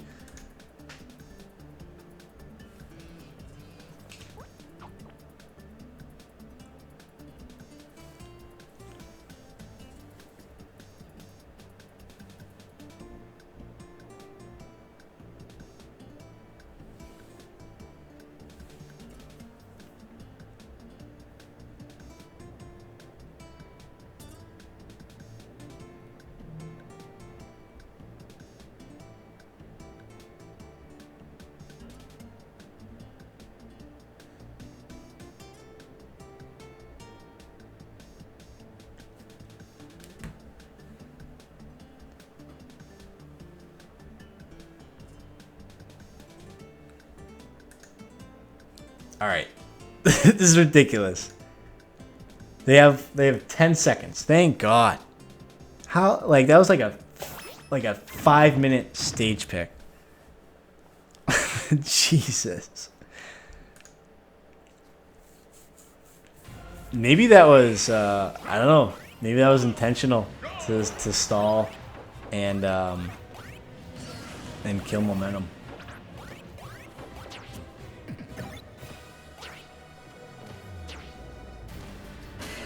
There we go, starting it out on FD.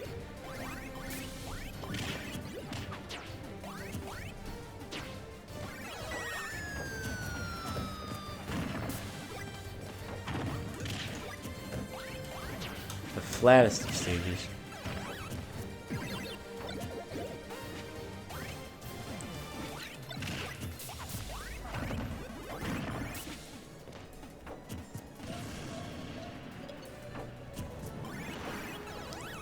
What? Oh my god, I looked away and I saw this spark of death. I don't know what happened. Speaking of not knowing what's going on. Alright. Caniff does slip back on, but Keldeo missed that. Someone in chat, what happened? Someone tell me what happened there exactly. There was one weird death earlier. Oh, it was a Gimp. Alright. Someone gonna explain that. I'm actually very curious to know what happened. And my bad for not seeing it. Oh, the lag toss. Kenneth actually slowing down time with the with that grab. Very impressive.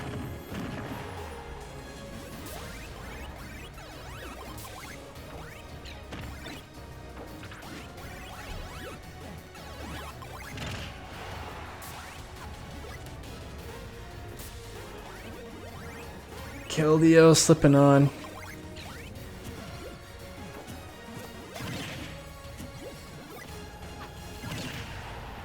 Oh god, this is not fun. All right, we're better now. Hopefully that was temporary. And it wasn't. Okay. Wow. I think that's. Yeah, Keldeo was just like walking up slowly. Wow!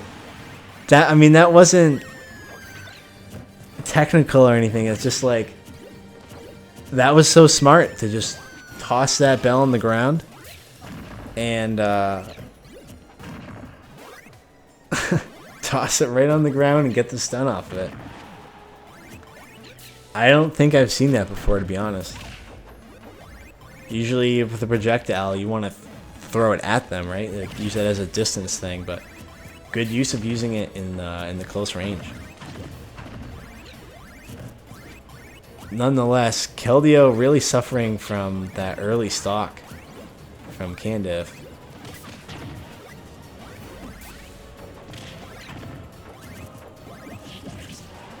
And Candiff has really hard lead here. Hard lead due to his hard read, you could say.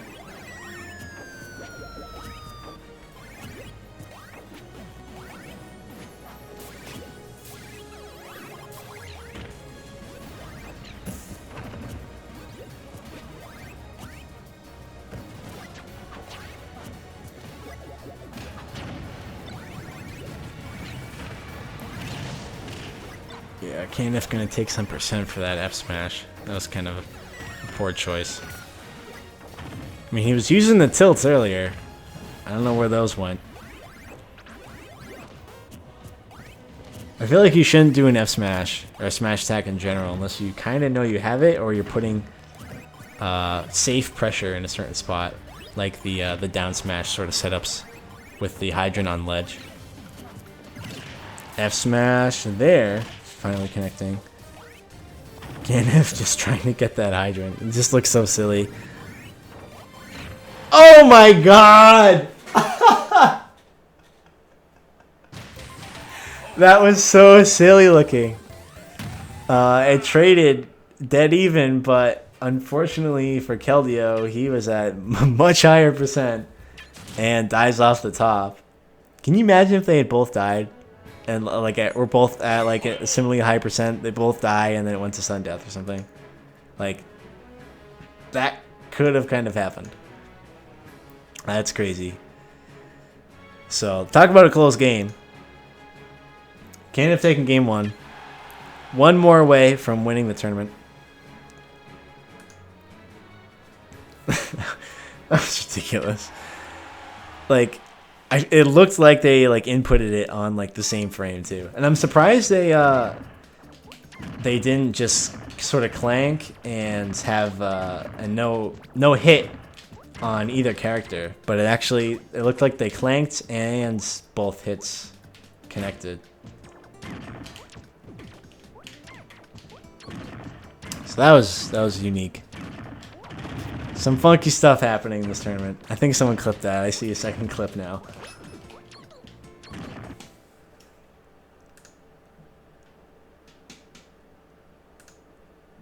So if we see Candiff do anything similar, he'll oh, back to FD too, so Keldeo's choice here.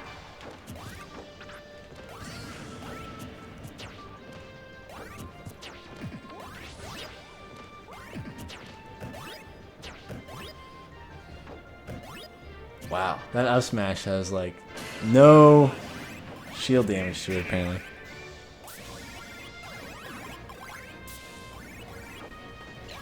Some fresh lag, straight from the lag farm to start things out.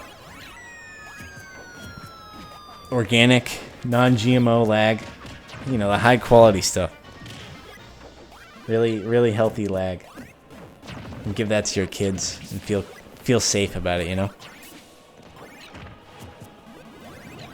Candiff starting out with some nice momentum. Some nice damage. Nothing big, but we do see the momentum absolutely in Candiff's favor.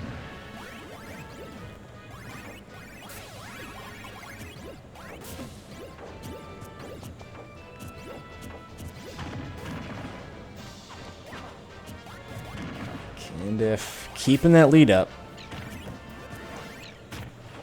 Yeah, I think, I mean, as I'm saying it, of course, Candiff sprints towards Keldeo, but I do see Candiff opting to stay out a little more than usual, and I think that's really doing a number on Keldeo. Keldeo used to a bit more aggressive options from players, I think. And he's pretty aggressive himself and does well in that aspect, but when he gets camped out, I don't want to say camped out, neither player's camping, but when he gets zoned out, I think Keldeo starts to suffer a bit. Wow. Down smash into down smash. And that actually was charged and took the stock. Wow. Alright. So Candiff in a prime spot to win this game, but still has a lot of work to do. We've seen that early gimps can happen. We've seen what Rage can do.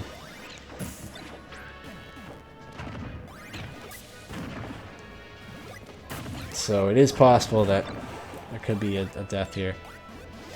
And Keldeo in a good spot now. Going for the trumpet, a little late. Oh! Candiff shielded the key in time. Actually, I don't think it reached. But shielded the key, and then as soon as he lets his guard down, gets hit by the hydrant. I don't know if that was intentional by Keldeo to have both projectiles flying at him, but either way, that was smart.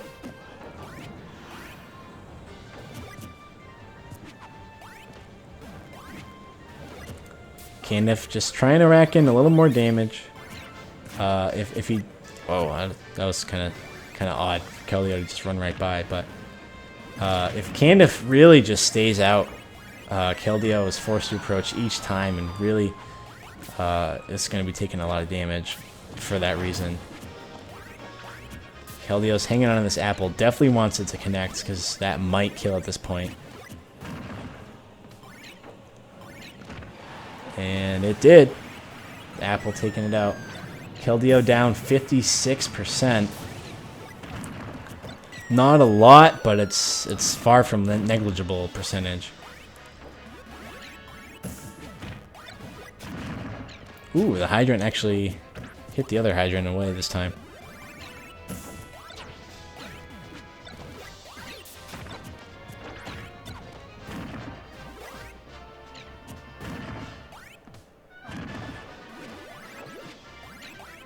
Candiff keeping that lead in, but Keldeo slowly slipping back into reach of winning the game. Candiff just getting nailed now. Keldeo, I think he's getting a little anxious. He's trying to get those hits in, but now he's actually behind. Oh, I'm surprised there wasn't a grab there. Actually, I'm not sure what the benefit of jabbing versus a grab was in that situation. Like, if you got the grab, you would be able to get a pummel or two in, plus the actual damage from the grab. I don't know, but Candiff in a tough spot. Oh my god. Keldeo takes it. I think we just saw Candiff just ease up a little too much, thinking, alright, I got this nice lead. I just gotta be casual about this and take it. And it's good to play calmly, but I think he got too relaxed, wasn't focused, and let Keldeo in a lot more than the first half of that game. So last but not least, the final game of the tournament, no matter what. Going to game 3 in Grands of the reset. You Pac-Mans take a long ass time. If this was like a like a, like a Ganon tournament or something, people would be dead fast. Like people are gonna. I mean, Ganon's a heavy, but even that considered, Ganon's would be dying at like 70%. Plus, you can like gimp Ganon pretty easily. Or if we had like maybe a Ditto, I don't know. But Pac-Man definitely a character where taking your time, slowly racking up damage, making sure that you get a guaranteed setup is really good for the character. Oh my god. This is awful. Jesus.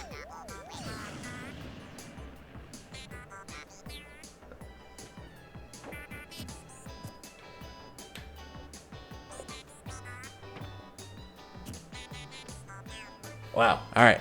As soon as I land on the platform, everything fixed itself. So we good.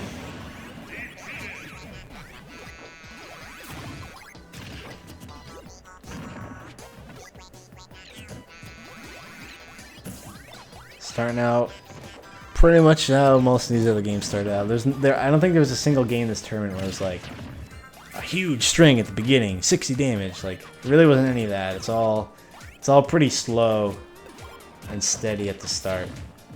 Back and forth damage. Candiff getting down low though. I mean, 63% is nothing to scoff at. And it just keeps coming in. 82 now.